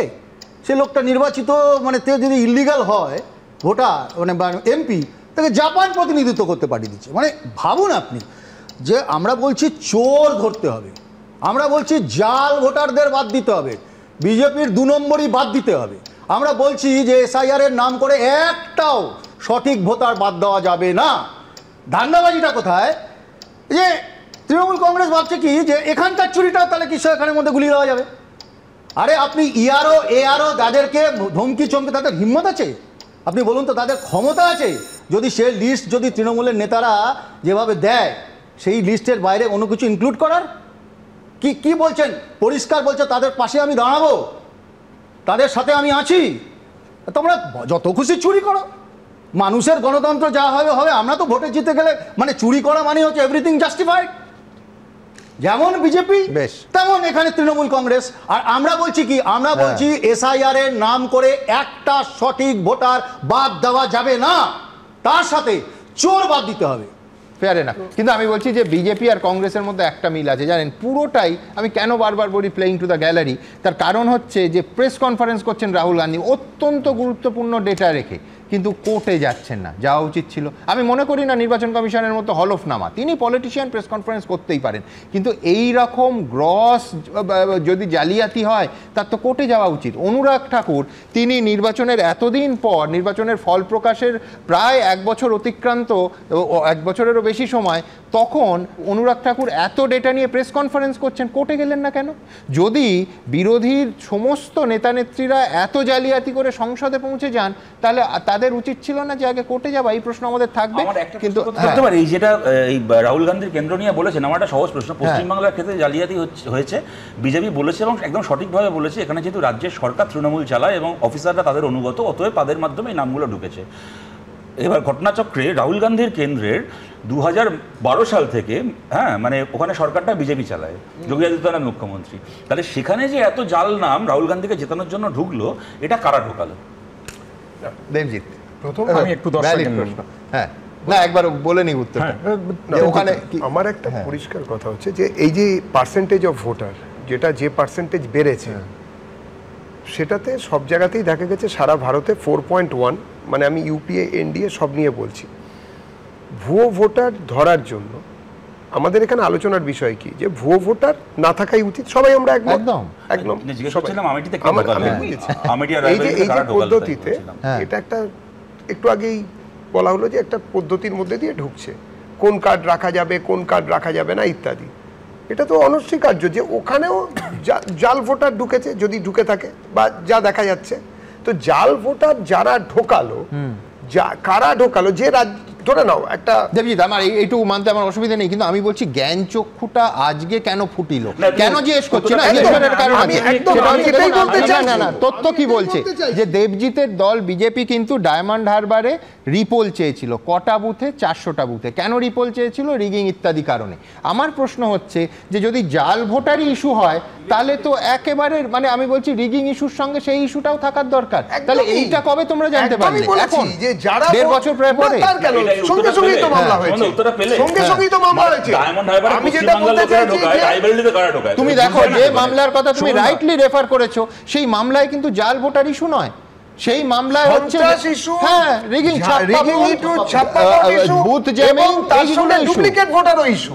সেই জন্য ডুপ্লিকেট ভোটারও ইস্যু, এবং আমরা ডুপ্লিকেট ভোটার যদি জাল হয় তাহলে কে যায়?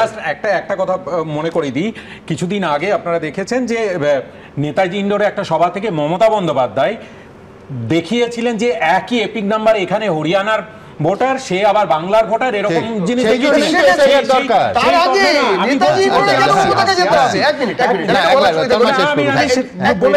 এবার এই যে ভোট বাড়া, হঠাৎ করে ভোট বাড়া নিয়ে অনেক কথা হচ্ছে। আমার বক্তব্য হচ্ছে, ওনারা বলছিলেন যে 15% ডায়মন্ড হারবারে ভোট বেড়েছে, এটা ইস্যুস। আচ্ছা, 15% ডায়মন্ড হারবারে ভোট বাড়লে ইস্যুস, মহারাষ্ট্র এবং হরিয়ানাতে বলছি আমি শেষ করিনি, 5 বছরে যা ভোট বেড়েছে, আর বিধানসভা ভোটের ঠিক তার 4 মাস আগে যে ভোট বেড়েছে সেই সংখ্যাটা 5 বছর থেকে বেশি, মানে 5 বছরের যে ভোটটা বাড়া, মানে 5 বছরের তো ভোটার হয়েছে। আমি বিশ্বাস করি যে অনেক এই অনুষ্ঠান অনেক গুরুলরা দেখেন যারা অঙ্কে অতটা দড়ও নয়, তাদের জন্য গুছিয়ে বলার প্রয়োজন আছে। আমার পরবর্তী বক্তা ফিরদৌস শামীম, আমি ফিরদৌসের কাছে যাব। একটা মজার এই পুরো গল্পটার মধ্যে আজকে বিশেষ করে বিজেপি স্টেপ ইন করার পরে একটা পরিবর্তন হয়েছে। কি পরিবর্তন আপনারা জানেন, প্রতিদিন আমি বলি, গতকালও বলেছি ঘটনাচক্রে, যে আমরা সাধারণভাবে কি দেখি, যে কেন্দ্রের শাসক বলে, কংগ্রেস যখন ছিল বলেছে, এখন বিজেপি আছে তারা বলেছে যে নির্বাচন কমিশন সম্পূর্ণ নিরপেক্ষ, তারা প্রাণপণ চেষ্টা করছে। আর বিরোধীরা এদেশে বলে যে নির্বাচন কমিশন আসলে শাসকের কুক্ষিগত, শাসকের কথায় উঠছে আর বসছে। এই ছবিটা আজকে কোথাও একটা নিঃশব্দে কিন্তু একটা হালকা বদল হলো। কেন এত বড় কথা বললাম, যে দেখুন তর্কের খাতিরে আমি যে ধরে নিই যে অনুরাগ ঠাকুর আজকে বিজেপির তরফে যে অত্যন্ত গুরুত্বপূর্ণ প্রেস কনফারেন্সটা করলেন, তার যত তথ্য দিলেন তার অর্ধেকটাও বা 4 ভাগের 1 ভাগও সত্যি, তাহলে এর বটম লাইন একটাই থাকে যে এই দেশে নির্বাচন commission, I repeat, election commission of India অপদার্থ।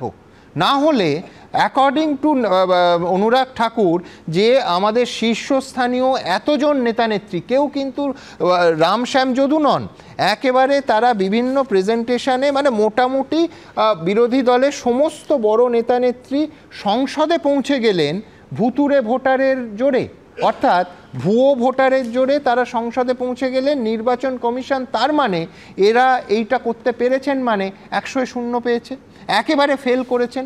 অতএব ফিরদৌসের কাছে আমার এই প্রশ্নটা থাকবে বিনয়ের সঙ্গে, যে তাহলে নির্বাচন কমিশন এই অভিযোগের 4 ভাগের 1 ভাগও সত্যি হলে কি ঘুমোচ্ছিল, এতদিন ঘুমোচ্ছিল? দেখুন, প্রথমেই বলি, right to vote is a constitutional right.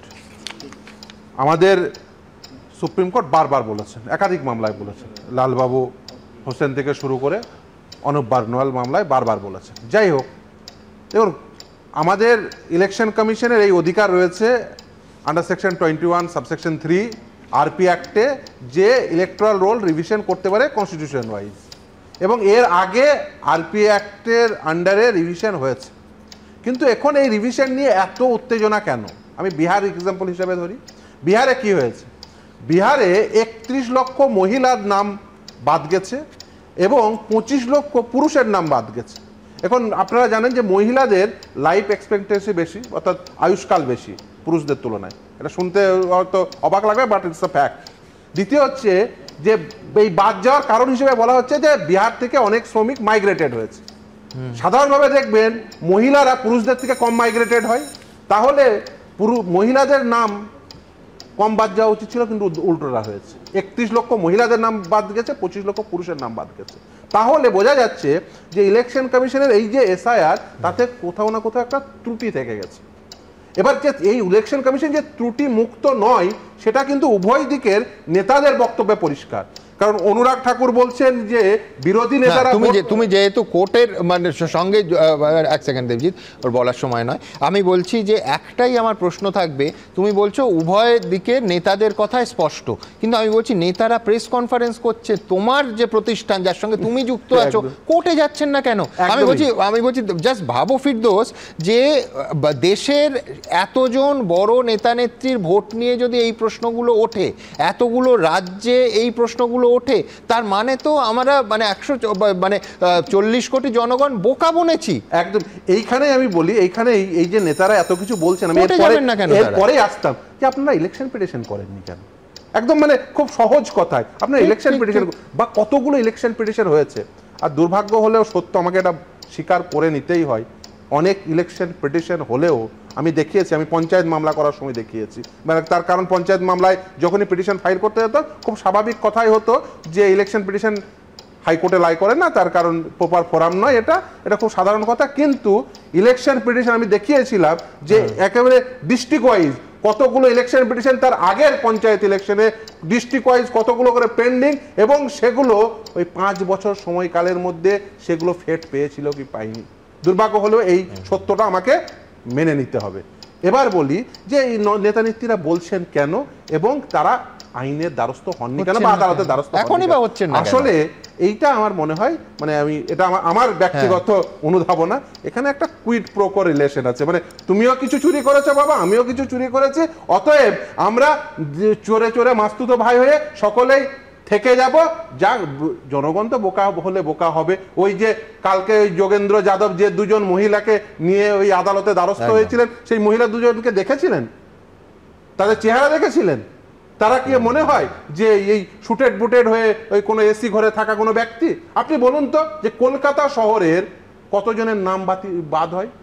নাম বাদ হয় মূলত তারা, যারা হচ্ছে একেবারে সমাজের প্রান্ত সীমার মানুষ, মাইগ্রেশনের জন্য এক জায়গা থেকে আরেক জায়গায় চলে গেছে, বা যাদের প্রপার ডকুমেন্টেশন নেই, তাদের নাম বাতিল হয়। এটাই বাস্তব। আমি এখানে একমত, কিন্তু আমি বলছি যোগেন্দ্র যাদব যদি সুপ্রিম কোর্টে এই রকম সামাজিক স্তর থেকে দুজনকে নিয়ে যেতে পারেন, তাহলে জাস্টিস জয়মাল্য বাগচি যখন তিনি বললেন যে 15 জনকে নিয়ে আসুন, ওই 22 লক্ষ যে নাম বিহারের এসআইআরে বাদ গেছে মৃত ভোটার, তাদের 15 জন, কেন সুপ্রিম কোর্টে এই বিভিন্ন ক্ষেত্রের আইনজীবীরা অন্তত 15 জনকে যারা তালিকায় মৃত তাদের জীবিত হিসেবে নিয়ে গেলেন না? এক, এবং দুই হচ্ছে যে ইলেকশন কমিশনের যখন বিএলএদের কমপ্লেন আজ অবধি, আজকে 13তম দিন, কেন শূন্য থাকছে? কেউ অফিসিয়ালি কেন একেবারে পরিষ্কারভাবে অভিযোগ জানাচ্ছেন না কোনো দলের? আমি বলছি স্বীকৃত যেখানে বিএলএদের সংখ্যা, আমি প্রতিদিন সংখ্যাটা পড়ি, প্রায় 1,65,000, তার ভেতরে একজনেরও একটা কমপ্লেন নেই এই এত বড় 65 লক্ষ লোকের নাম বাদ যাওয়া বিহার নিয়ে। আমার পরবর্তী বক্তা বিশ্বনাথ চক্রবর্তী, কিন্তু তার আগে দ্রুত একবার রাহুল গান্ধী এবং অনুরাগ ঠাকুরের যে চাপানুতরটা আজকে আমাদের সামনে এলো, দেখাবো। ভোটার তালিকার বিশেষ সংশোধনের তীব্র বিরোধিতার পাশাপাশি নথি দেখিয়ে ভোট চুরির বিস্ফোরক অভিযোগ করে নির্বাচন কমিশন ও বিজেপিকে আক্রমণ করে সম্প্রতি সাংবাদিক বৈঠক করেছেন Rahul Gandhi. They were stolen in 5 different ways. The first way, duplicate voters. One voter appearing multiple times on the voter list. Invalid photos. And then the most interesting, misuse of Form 6. Form 6 is the form that allows new voters to become voters. এবার রাহুল গান্ধীর পাল্টা সাংবাদিক বৈঠক করে রাহুলের পথে graphical প্রেজেন্টেশনের মাধ্যমে তার নির্বাচনী কেন্দ্র রায়বরেলির ভোটার তালিকায় বেনিয়মের অভিযোগে সরব হলো বিজেপি। अगर 90 बार किसी के नेतृत्व में चुनाव हारने का रिकॉर्ड है तो श्रीमान राहुल गांधी जी के नेतृत्व में हारे, और पार्टी के अंदर भी राहुल गांधी जी के नेतृत्व पर सवाल खड़े होते हैं। अब जब वो चुनाव हार जाते हैं तो ईवीएम पर प्रश्न चिन्ह खड़ा करते हैं, तो कभी वोटर्स पर ठीकरा फोड़ते हैं। अब हम अगले 24 घंटे में अनुराग ठाकुर से ये मांग करते हैं कि ये एविडेंस ऑफ क्राइम को हमारे हाथ में दे, और फिर हम सवाल और पूछेंगे, क्योंकि वही बात उन्होंने भी उठाई जो हम उठा रहे हैं, लेकिन हमें 6 महीने लगे, इन्हें 2 दिन में मिल गए। বিজেপির তরফে দাবি করা হয়েছে রাহুল গান্ধী লোকসভা কেন্দ্র রায়বরেলিতে রয়েছে 2 লক্ষেরও বেশি সন্দেহজনক ভোটার, যার মধ্যে রয়েছে প্রায় 19,000 ভুয়ো ভোটার। ভুয়ো ঠিকানা রয়েছে প্রায় 71,000 ভোটারের। कल कुछ कांग्रेस के लोग कह रहे थे राहुल गांधी जी और विपक्ष के नेताओं ने बवंडर खड़ा किया। अरे भाई, बवंडर नहीं, बलंडर है, और मैं बताने वाला हूं कैसे। जितने आरोप आज तक लगाए, मैं राहुल जी को यही कहूंगा, धूल चेहरे पर थी पर आप आईना साफ करते रहे। वाराणसी के भी आंकड़े, जो बहुत कम मार्जिन से प्रधानमंत्री जीते हैं, वो भी आंकड़े हम सबको दें, ताकि आगे और भी इस पे कार्रवाई हो सके। ইতিমধ্যে একগুচ্ছ নথি সামনে এনে বিজেপি এবং নির্বাচন কমিশনের বিরুদ্ধে ভোট চুরির মতো গুরুতর অভিযোগ তুলেছেন রাহুল গান্ধী। বুধবার দিল্লিতে নিজের বাসভবনে বিহারের কয়েকজন ভোটারের সঙ্গে দেখা করেন রাহুল গান্ধী। এই ভোটারদের দাবি, তালিকায় তাদের মৃত বলে দেখানো হয়েছে। तो हमको बोलेगा ऐसे तो हम कल होके उनके घर पे जाके दे दिए आधार कार्ड, बैंक का पासबुक का फोटो कॉपी और फोटो दे दिए, तो बोले ठीक है जाओ। उसके बाद जब आया थी नाम आया तो उसमें मेरा मृत्यु में नाम घोषित हो गया। आपको क्या लगता है ये गलती से हुआ? सर, ये हम राघोपुर से हम लोग आते हैं, इसलिए तेजस्वी जी को हराने के लिए जानबूझ के किया गया। सर हम यही बोलेंगे, महागठबंधन मिलकर किसी तरह बिहार को बचाइए। बिल्कुल बिल्कुल बिल्कुल नहीं, हमारी तो पूरी कोशिश है, इसको मतलब रोकने की कोशिश कर रहे हैं, हम मिलकर कर रहे हैं, हम ये आरजेडी और हमारी पार्टी मिलकर कर रहे हैं। रोक देंगे। ইতিমধ্যেই রাহুল গান্ধীকে তার সাংবাদিক বৈঠকে করা অভিযোগ নিয়ে চ্যালেঞ্জ করেছে নির্বাচন কমিশন। এবিপি আনন্দ। দেখুন, শাসক বিরোধী সবাই যদি একযোগে বলে যে পরস্পর, মানে এক পক্ষ বলছে যে আরেক পক্ষ ভুতুড়ে ভোটার দিয়ে সংসদে পৌঁছেছে, তাহলে এটা বলতে হয় যে মানুষের সঙ্গে নির্বাচনের নামে প্রতারণা হয়েছে। কেন এই কথা বলছি? যে শাসক বিরোধী দুজনের অভিযোগই তো একটা জায়গায় মিলে যাচ্ছে, যে তারা বলছেন যে সাধারণ মানুষ ঘন্টার পর ঘন্টা লাইনে দাঁড়িয়ে রোদে পুড়ে অথবা জলে ভিজে ভোটটা দিয়েছেন, তারা মনে করেছিলেন মূল্যবান ভোট, সেটা আসলে মূল্যহীন। এই ভোটের দাম নেই, কারণ কে কত ভুতুড়ে ভোটারের একটা বেআইনি লিস্ট করবেন তার ওপর নির্ভর করবে যে তিনি সংসদে যাবেন কত মার্জিন নিয়ে। তাহলে যে মানুষটা একেবারে নিজের একটা গোটা দিন প্রায় নষ্ট করে ভোট দিলেন, তিনি কি অপরাধ করেছেন? মানে আমি বলছি, বিশ্বনাথ চক্রবর্তীর কাছে এই প্রশ্নই থাকবে, তো মানুষ তো মনে করবেন যে আমাদের সঙ্গে প্রতারণা করা হয়েছে। বিশেষ করে আজকের এই 13ই আগস্ট 2025-এ এসে যখন কেন্দ্রের শাসক এবং কেন্দ্রের সমস্ত বিরোধী দল বলছে যে পরস্পরের দিকে আঙুল তুলে যে তোমরা ভুতুড়ে ভোটার ব্যবহার করেছো, তার মানে দুজনেই তো একটা জায়গায় একমত যে ভুতুড়ে ভোটারের ব্যবহার করে সংসদে পৌঁছানো যায়। যারা মানে জয়ীকে ভোট দিয়েছে তারা মনে করবে না প্রতারিত হয়েছি, যারা পরাজিতকে ভোট দিয়েছে তাদের মনে হবে সে এইভাবে ভোটটা হওয়ার জন্যই আমার প্রার্থী হেরে গেছে। ফলে এখানে একটা ল এভারেজে যারা জয়ী পক্ষে ভোট দিয়েছিলেন তারা কখনোই নিজেকে মানে প্রতারিত মনে করবেন না। কিন্তু এটার বাইরে আমি বলতে চাই সুমনদা, যেভাবে গত কয়েকটা দিন শাসক এবং বিরোধী যেভাবে একে অপরের দিকে আঙ্গুল তুলে দেখাচ্ছে যে কিভাবে ভুয়ো ভোটার তৈরি হয়েছে সারা দেশ জুড়ে, এটা কিন্তু প্রমাণ করে যে খুব সিরিয়াসলি আমাদের দেশে নিবিড় ভোটার তালিকা সংশোধনীর কাজ হওয়া উচিত। সমস্ত রাজনৈতিক বিতর্ক ছেড়ে দিয়ে নিবিড়ভাবে হওয়া উচিত, মানে ভোটার তালিকা সংশোধন। আমি বলছি যে ইস্যুটাকে রাহুল গান্ধী নিয়ে এসেছিলেন ভোট চুরি দিয়ে, এটাকে কাউন্টার অনুরাগ ঠাকুর তার মতন করে করলেন, বা বিজেপি এখন নেমেছে কাউন্টার হিসাবে যে ভাই আমাদের দিকে আঙুল দিচ্ছ, তোমাদের দিকেও 3টে আঙুল আছে। এবং আমি আপনাকে বলছি যে আজকে অনুরাগ ঠাকুর পশ্চিমবাংলায় দিকে আঙুল দিয়েছে, অর্থাৎ শাসক তৃণমূল কংগ্রেসের সেনাপতি যে অভিষেক বন্দ্যোপাধ্যায়ের কেন্দ্র ডায়মন্ড হারবারের দিকে আঙুল তুলেছে। আমি আপনাকে বলছি প্রতিকুল রহমান সিপিআইএমের ক্যান্ডিডেট, তিনি 60% বুথে রিপোল দাবি করেছিলেন, 60% বুথে। এবং একইভাবে মানে বিজেপি সন্ধ্যাবেলা বলছিলেন ভোট বাতিল করতে হবে, একদম 60%। এবং বিজেপির প্রার্থী সরাসরি তো পুরো ভোটটাকেই বাতিল বলেছেন। পশ্চিমবাংলায় একমাত্র হয়তো আমি সেই সময় আপনার কাউন্টিং সেন্টার থেকে বলেছিলাম, আপনার মনে থাকতে পারে, যে প্যাটার্নে রেজাল্ট এসছে এটা মানে অস্বাভাবিক রেজাল্ট। পশ্চিমবাংলার রাজনীতিতে 7.5 লক্ষ ভোটে জেতা মানেই যে একটা ক্লিনসিং অপোজিশন হয়েছে, এবং সেটা আমরা দেখেছি যে ইভিএম এর কমিশনিং থেকে শুরু করে সিপিএম দলের কোনো এজেন্ট বসতে পেরেছে মানে কমিশনের সময় যখন ইভিএমগুলো চেক করে, তারপরে বুথে এজেন্ট বসতে পেরেছে, কাউন্টিংয়ের দিন এজেন্টকে রেখেছিল, প্রচার ঠিক মতন সিপিএম বা বিজেপি করতে পেরেছিল, কি কায়দায় ডায়মন্ড হারবার ভোট হয়েছে এগুলো আমরা জানি না। এবং একই সাথে আমি সিপিআইএম দলকে, যেমন বিজেপি দলকে বলবো যে আজকে কেন আপনারা তথ্য আনছেন, সিপিআইএম এত একটা অর্গানাইজ দল, তারা কেন এই ভুতুয়ের ভোটারদের যে অস্তিত্ব তারা কেন ডায়মন্ড হারবারে খুঁজে বের করতে পারলো না? শ্রমিক লাহিড়ির মতন লোক আছেন ওখানে, প্রাক্তন সাংসদ, তারা কেন বের করতে পারলো না? ফলে দেখুন সুমনদা, আমি আপনাকে বলছি যে ইলেকশন কমিশনকে এই কাজটা করতে হয় পুরোপুরি রাজ্যের উপর নির্ভর করে। ইলেকশন কমিশনের নিজস্ব কোনো মেশিনারি নেই, এবং ইলেকশন কমিশনের বারবার রিকমেন্ডেশন আছে, আমরা সমস্ত রাজনৈতিক দল তাদেরকে অবজ্ঞা করি। ন্যাশনাল ল কমিশন পর্যন্ত বলেছে ইলেকশন কমিশনের জন্য কাজ করার জন্য সর্বক্ষণের কর্মী চাই, এবং তার জন্য অল ইন্ডিয়া ইলেকশন সার্ভিসের রিকমেন্ডেশন বারবার করেছে। না কংগ্রেস সরকারে থাকাকালীন অল ইন্ডিয়া ইলেকশন সার্ভিস চালু করেছে, না বিজেপি করছে, কারণ যে যখন থাকে ইলেকশন কমিশনকে তাদের মতন করে ব্যবহার করে। আর বহু ক্ষেত্রেই আমরা দেখি যে শেষ পর্যন্ত রাজ্য সরকারের উপর নির্ভর করে যে ভোটার তালিকা তৈরি হয়, সেখানে রাজ্য সরকারের কর্মী এবং আমাদের মতন রাজ্যে যেখানে পলিটিক্যাল প্রভাব বেশি আছে সেখানে ভুতুরে ভোটার বিপুল পরিমাণে আসে। পশ্চিমবাংলায় বামেরা যখন শাসন করেছে এই ভুতুরে ভোটাররা বামেদের ভোট দিয়েছে, এখন তৃণমূল কংগ্রেসকে ভোট দিয়ে জেতাচ্ছে।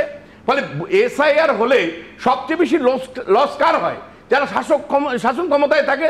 নর্মালি আমি আপনাকে বলছি পশ্চিমবাংলাতে আমাদের একটা এস্টিমেট আছে যে 5 থেকে 6% মতন জাল ভোট আছে, মানে অর্থাৎ মৃত ভোটার আছে, অনুপ্রবেশকারী ভোটার আছে, মানে একেবারে এই রাজ্য থেকে চলে গেছে এখনো নাম আছে, বা একাধিক এন্ট্রি আছে এমন লোকের সংখ্যা, সব মিলে 5 থেকে 6% ভোটার আছে। ফলে একটা বিপুল সংখ্যক প্রায় 80 লক্ষের উপরে এই যে ভুয়ো ভোটার, এই ভুয়ো ভোটাররা বিকেল 5টার সময় শাসক দল নেমে যায়। আমাদের অভিজ্ঞতা পরিষ্কার করে বলছে যে যখন শাসন ক্ষমতায় থাকে তার যেহেতু মেশিনারি থাকে, তার যেহেতু সংগঠন থাকে, তার কাছে যেহেতু পুলিশ প্রশাসন থাকে, বিকেলবেলা এই ভুতুরে ভোটারদেরকে দিয়েই 7 লক্ষ ভোটে জয়ী হতে হয়। ফলে এটা কিন্তু আমি বারবার বলছি, সারা দেশে যে ছবিটা এসছে ইলেকশন কমিশনের দিকে আমরা আঙুল তুলতে পারি, কিন্তু আমরা দেখেছি ইলেকশন কমিশনকে রাজ্য সরকারের প্রশাসনের উপর যে যেখানে আছে তার উপর নির্ভর করে কাজ করতে হয়, যেহেতু তার কোনো পার্মানেন্ট স্টাফ নেই। সেটা সমাধান করবেন কি আপনারা? একটা তথ্য ধরিয়ে দিই, উনি ভালোই বললেন, খালি যেটা বললেন যে এসআইআর হলে যে ক্ষমতায় থাকে তাদের খুব অসুবিধা হয়। তো 2002 যে এসআইআর বললেন এই তথ্যটা একটু অন্যভাবে দেওয়া উচিত। সেটা হচ্ছে আমি যে একটা জায়গায় আমি কাউন্টার করবো বিশ্বনাথদাকে, সেটা হচ্ছে এসআইআর হলে সাধারণভাবে শাসকের ক্ষতি হয়। এই রাজ্যে 13তম এবং মানে শেষ এসআইআরে কিন্তু ঠিক উল্টো ছবি পাওয়া যাচ্ছে। কেন? 2002 সালে সেই এসআইআর হলো, তাতে 28 লক্ষ ভোটারের নাম বাদ গেল, এবং লক্ষ্য করবেন যে তারপরে লোকসভা ভোটে তৃণমূল কংগ্রেসের ফলাফল সব থেকে খারাপ হলো, একজন শুধুমাত্র মমতা বন্দ্যোপাধ্যায় সংসদে যেতে পারলেন, এবং মমতা বন্দ্যোপাধ্যায়কে বহন করতে হয়েছিল, মুসলমান ভোটটা পুরো পেয়েছিল 2006 আজ অব্দি 2000 হতে পারে, কিন্তু আমি বলছি তার 100টা ফ্রিঞ্জ ইস্যু থাকতে পারে, কিন্তু 2006-এর সব থেকে বড় জয় পেল বামফ্রন্ট, সেই 235টা। সুতরাং এই থিওরিটা মানা গেল না যে এসআইআর হলে শাসকের সব থেকে সবসময় ক্ষতি হয়। মমতা বন্দ্যোপাধ্যায় যদি বিজেপির সাথে তখন জোটে থাকেন তার দায় ওনার ঘাড়েই পড়বে, তো আমার ঘাড়ে পড়বে না। কিন্তু কথাটা হচ্ছে আপনি যেটা বললেন তার সাথে ইতিহাসটা মিলছে না। আমি একটা কথা বলছি সুমনদা, এক কথায় না পলিটিক্যাল পার্টি থেকে শুরু করে সবাইকে দোষ দিয়ে দেওয়া যায়, কিন্তু আমি বলছি এই যে বিহারে যেটা হয়েছে ডেফিনেটলি মামলা হবে, ইন্ডিভিজুয়ালি হওয়া শুরু করেছে, তোমার সাথে আমি একমত, দেশের রাজনৈতিক দলগুলোও মামলা করবে। কিন্তু আমি জেনারেলি জিজ্ঞেস করছি, এখানে বিশ্বনাথ স্যারেরা আরো ভালো বলতে পারবেন, ইলেকশন সংক্রান্ত যে মামলা আমাদের দেশে হয় সাধারণভাবে দেখা হতো তার ভবিষ্যৎটা কি হয়। আমি বাকি সব ছেড়ে দাও, পশ্চিমবাংলাতে আমি বলি দিনের পর দিন আমি শেষ এক করে বলি, ধরো এটা তো আমরা সবাই দেখেছি, তোমরা দেখিয়েছো যে সিসিটিভিতে কাগজ মেরে ভোট হচ্ছে। 2014 থেকে এই জিনিস হচ্ছে, সেই ডায়মন্ড হারবার থেকে শুরু করে ঘাটাল, একটার পর একটা কেন্দ্রে, আনন্দবাজারে বড় খবর বেরিয়েছিল প্রথম পাতায় মনে আছে, একটার পর একটা কেন্দ্রে মোট ভোটারের থেকে পোল ভোটের সংখ্যা বেশি। আজ পর্যন্ত তাদের কি ব্যবস্থা কোন কোর্ট নিয়েছে? সুতরাং এক কথায় সবকিছু মানুষের ঘাড়ে ঠেলে দেওয়া যায়, কিন্তু বাস্তবটা তো এইটা যে ইলেকশন কমিশনের একটা যেহেতু স্যাংটিটি আছে, খুব বেশি কোর্ট তার কাছে ইন্টারভিউ করে না। আমি বলছি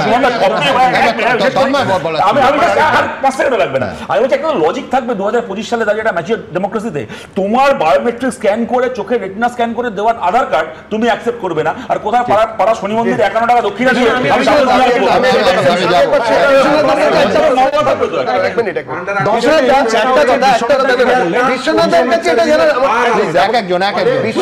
আমার একটা প্রশ্ন আছে, 1 মিনিট। 2002-তে আমাদের শেষ এসআইআর হলো, 28 লক্ষ ভোটারের নাম বাদ গেল। 2005-এ মমতা বন্দ্যোপাধ্যায় 78 লক্ষ লোকের নাম টেবিল করতে পারলেন না, অবৈধ অনুপ্রবেশকারী, এদের জাল নাম নথিতে নেই বলে দিতে গেলেন, টেবিল না করতে পেরে ডেপুটি স্পিকারের মুখের উপরে ছুঁড়ে মেরে বেরিয়ে এলেন। আজকে 2025, ওই দিন যারা মায়ের পেটে ছিল তাদের আজকে 20 বছর বয়স, তাহলে তারাও আজকে জেনুইন ভোটার হবে। এই 78,000 ভোটার নাকি এই শুনলাম ওনাদের মুখপত্র বললেন ওদের নাম বাদ চলে গেছে, কি করে বাদ গেল? তার কি প্রমাণ আছে বলুন? দিচ্ছি বিশ্বনাথ দা যা স্মৃতি তুলে দিই, 7 লক্ষ ভোটে জেতাটা অস্বাভাবিক দেখছেন এই সেটা হচ্ছে বামপন জমানাতেও দেখেছি, নিখিলানন্দ সর, অনিল বসু,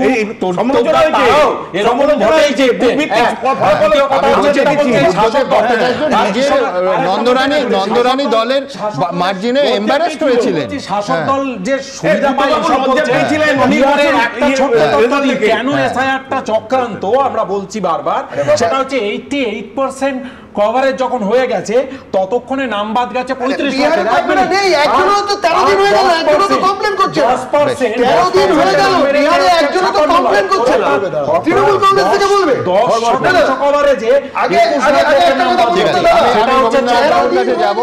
একদম পরিষ্কার একটা প্রশ্ন, দুজনকেই থামালাম, সেটা হচ্ছে রাজনীতি বিচিত্র খেলা। দেখুন আজকে ঠিক যেখানে ঘটনাবলী দাঁড়িয়ে আছে, দুটো প্রশ্ন।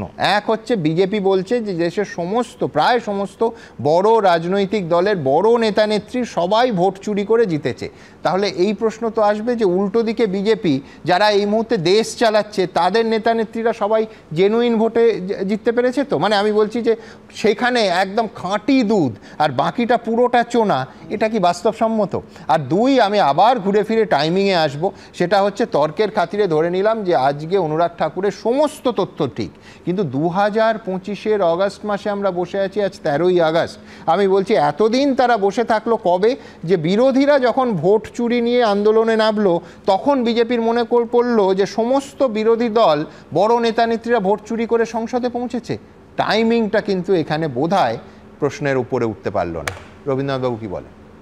আমি প্রথমেই বলি যে 2002 সালে এসআইআর হয়ে যাওয়ার পরেও মমতা বন্দ্যোপাধ্যায় কিন্তু একটা দাবি থেকে বা একটা অভিযোগ থেকে কখনোই পিছু হটেননি, সেটা হচ্ছে বামফ্রন্ট সায়েন্টিফিক রিগিং করে। আজকে যে যোগেন্দ্র যাদবকে নিয়ে আলোচনা হচ্ছে, আমার মনে আছে 2007 অথবা 8 সালে স্কটিশ চার্চ কলেজে উনি এসেছিলেন পশ্চিমবঙ্গ রাষ্ট্রবিজ্ঞান অ্যাসোসিয়েশনের বার্ষিক সভাতে। উনি কিনোট অ্যাড্রেস দিতে এসেছিলেন এবং সেদিন তিনি বলেছিলেন যে পলিটিক্যাল সায়েন্টিস্টদের দায়িত্ব হচ্ছে সায়েন্টিফিক রিগিং কি মিথ, যদি মিথ হয় তার মধ্যে কিছুটা ফিকশন থাকে, কিছুটা ট্রুথ থাকে, তাহলে উচিত এর ট্রুথটা কি আর ফিকশনটা কি এটা আলাদা করা। আমি সমস্ত পলিটিক্যাল সায়েন্টিস্টদের সেই জন্য আহ্বান জানাচ্ছি। আজ সেই অভিযোগটা ঠিক উল্টে গেছে, নামটা পাল্টে গেছে, নামটা সায়েন্টিফিক রিগিং থেকে ভোট চুরি চলে এসছে। কিন্তু সেই যে duplicate voter, dead voter, false ভোটারের মধ্যে অনুপ্রবেশকারীও আছে এবং লেফট ভোটার, সেইগুলো কিন্তু সমানই থেকে গেছে, অর্থাৎ সেগুলোর থেকে মুক্তি নেই।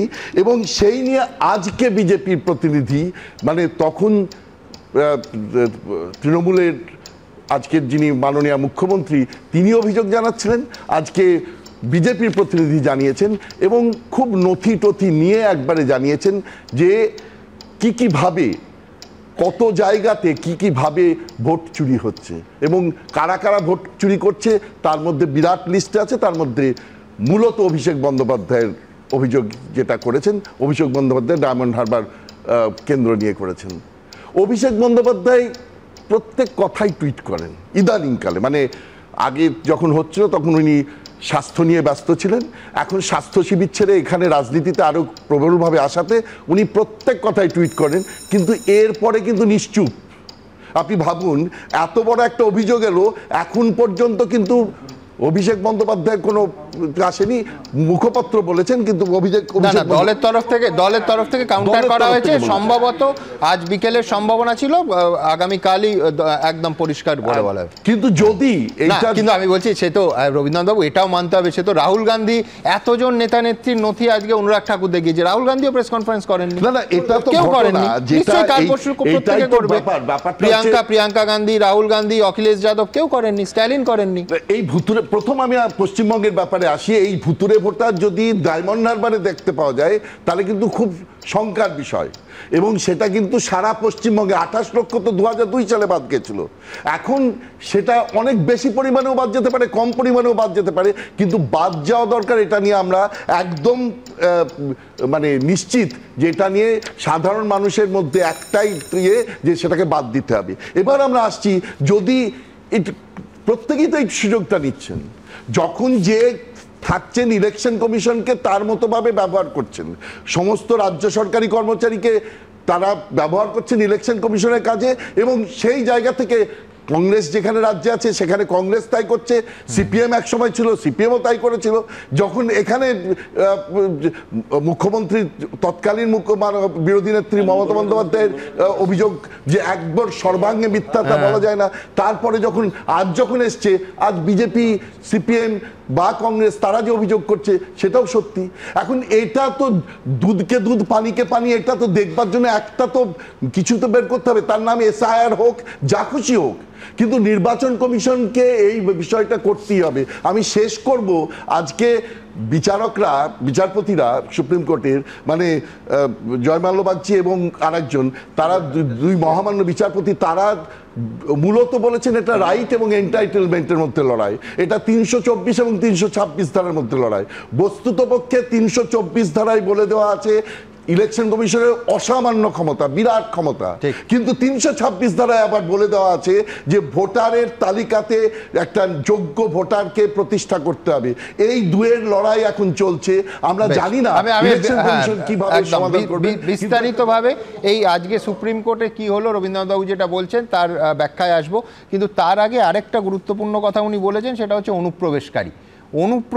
আমি শুরুতেই বললাম যে আপনাদের সামনে একটা নথি পেশ করব, অনুপ্রবেশ যে বাস্তব এবং সেই বাস্তব ক্রমশ একটা ভয়ঙ্কর আকার নিচ্ছে, এটা ফরেনার্স রিজিওনাল রেজিস্ট্রেশন অফিস অর্থাৎ FRRO একেবারে রিপোর্ট দিয়ে সিইও অফিসকে জানাচ্ছে, এবং এই রিপোর্ট কোনো বায়বীয় জায়গা থেকে নয়, একেবারে স্পষ্ট যাদের সম্পর্কে জানানো হচ্ছে তাদের কাছে নাম দিয়ে কি নথি আছে জানানো হচ্ছে। এবং সবথেকে বিস্ময়কর কি জানেন, যে এই বেশিরভাগ ক্ষেত্রে 21টা নাম আপনাদের সামনে রাখবো যেখানে তারা বাংলাদেশি নাগরিক, এবং প্রায় ভারতীয় নথি যা তাদের কাছে আছে, আমি খুব নিশ্চিত নই যে স্টুডিওতে আমরা যারা 8 জন আছি তাদের প্রত্যেকের অতগুলো সবগুলো আমাদের কাছেও আছে কিনা। কীরকম, একটা ছোট্ট উদাহরণ রাখি, সেটা হচ্ছে কেন্দ্রীয় স্বরাষ্ট্র মন্ত্রকের অধীন এই FRRO, তারা 17ই জুলাই প্রথম রিপোর্ট দেয় এই নির্বাচন কমিশনের সিইও অফিসকে। 2টো নাম তারা দেয়, স্পেসিফিক নাম কিন্তু আমি বলছি,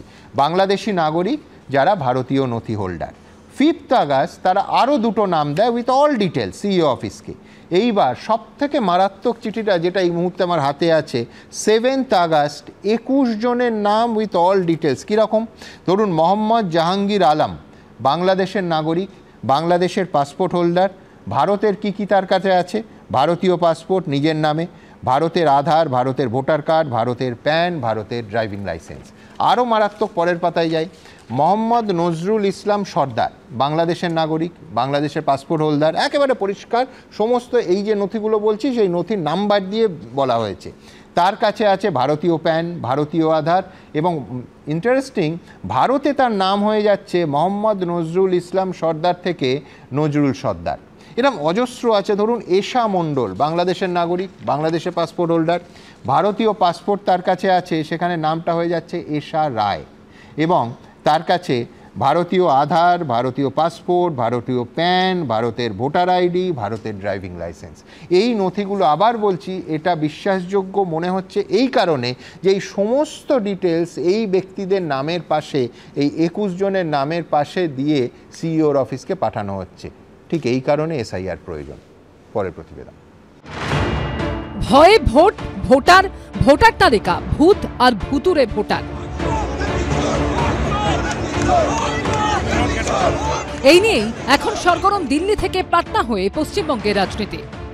আর ভুতুরে ভোটার মানে বাংলাদেশে অনুপ্রবেশকারী নিয়ে উদ্বেগ এবং বাংলাদেশি নাগরিকদের হাতে কিভাবে ভারতীয় পরিচয়পত্র চলে যাচ্ছে তা নিয়ে প্রশ্ন।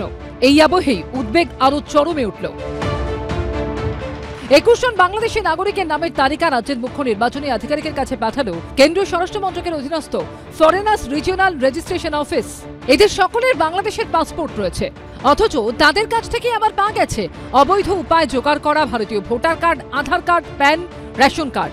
এমনকি কারো কারো কাছ থেকে তো ভারতীয় পাসপোর্টও উদ্ধার হয়েছে, অর্থাৎ বাংলাদেশেরও পাসপোর্ট আবার ভারতেরও পাসপোর্ট। একদম ঠিকই আছে, এই রকম এই জাতীয় অনেক নাম আছে।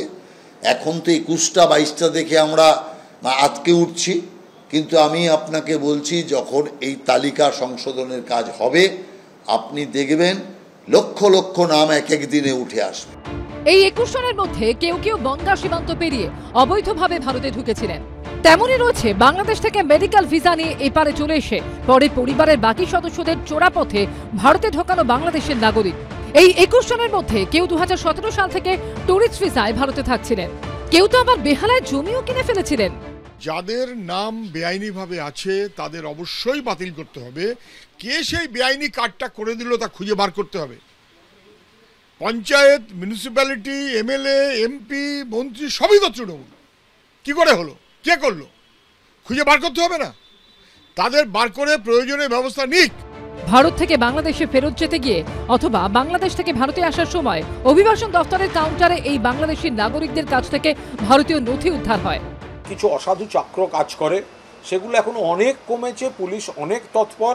অনেক ক্ষেত্রে দেখা যাচ্ছে ত্রিপুরা সীমান্ত দিয়ে ঢুকছে, সেইখান থেকে আবার সড়ক পথে বা ট্রেন পথে কলকাতায় বা দেশের অন্যান্য জায়গায় যাচ্ছে।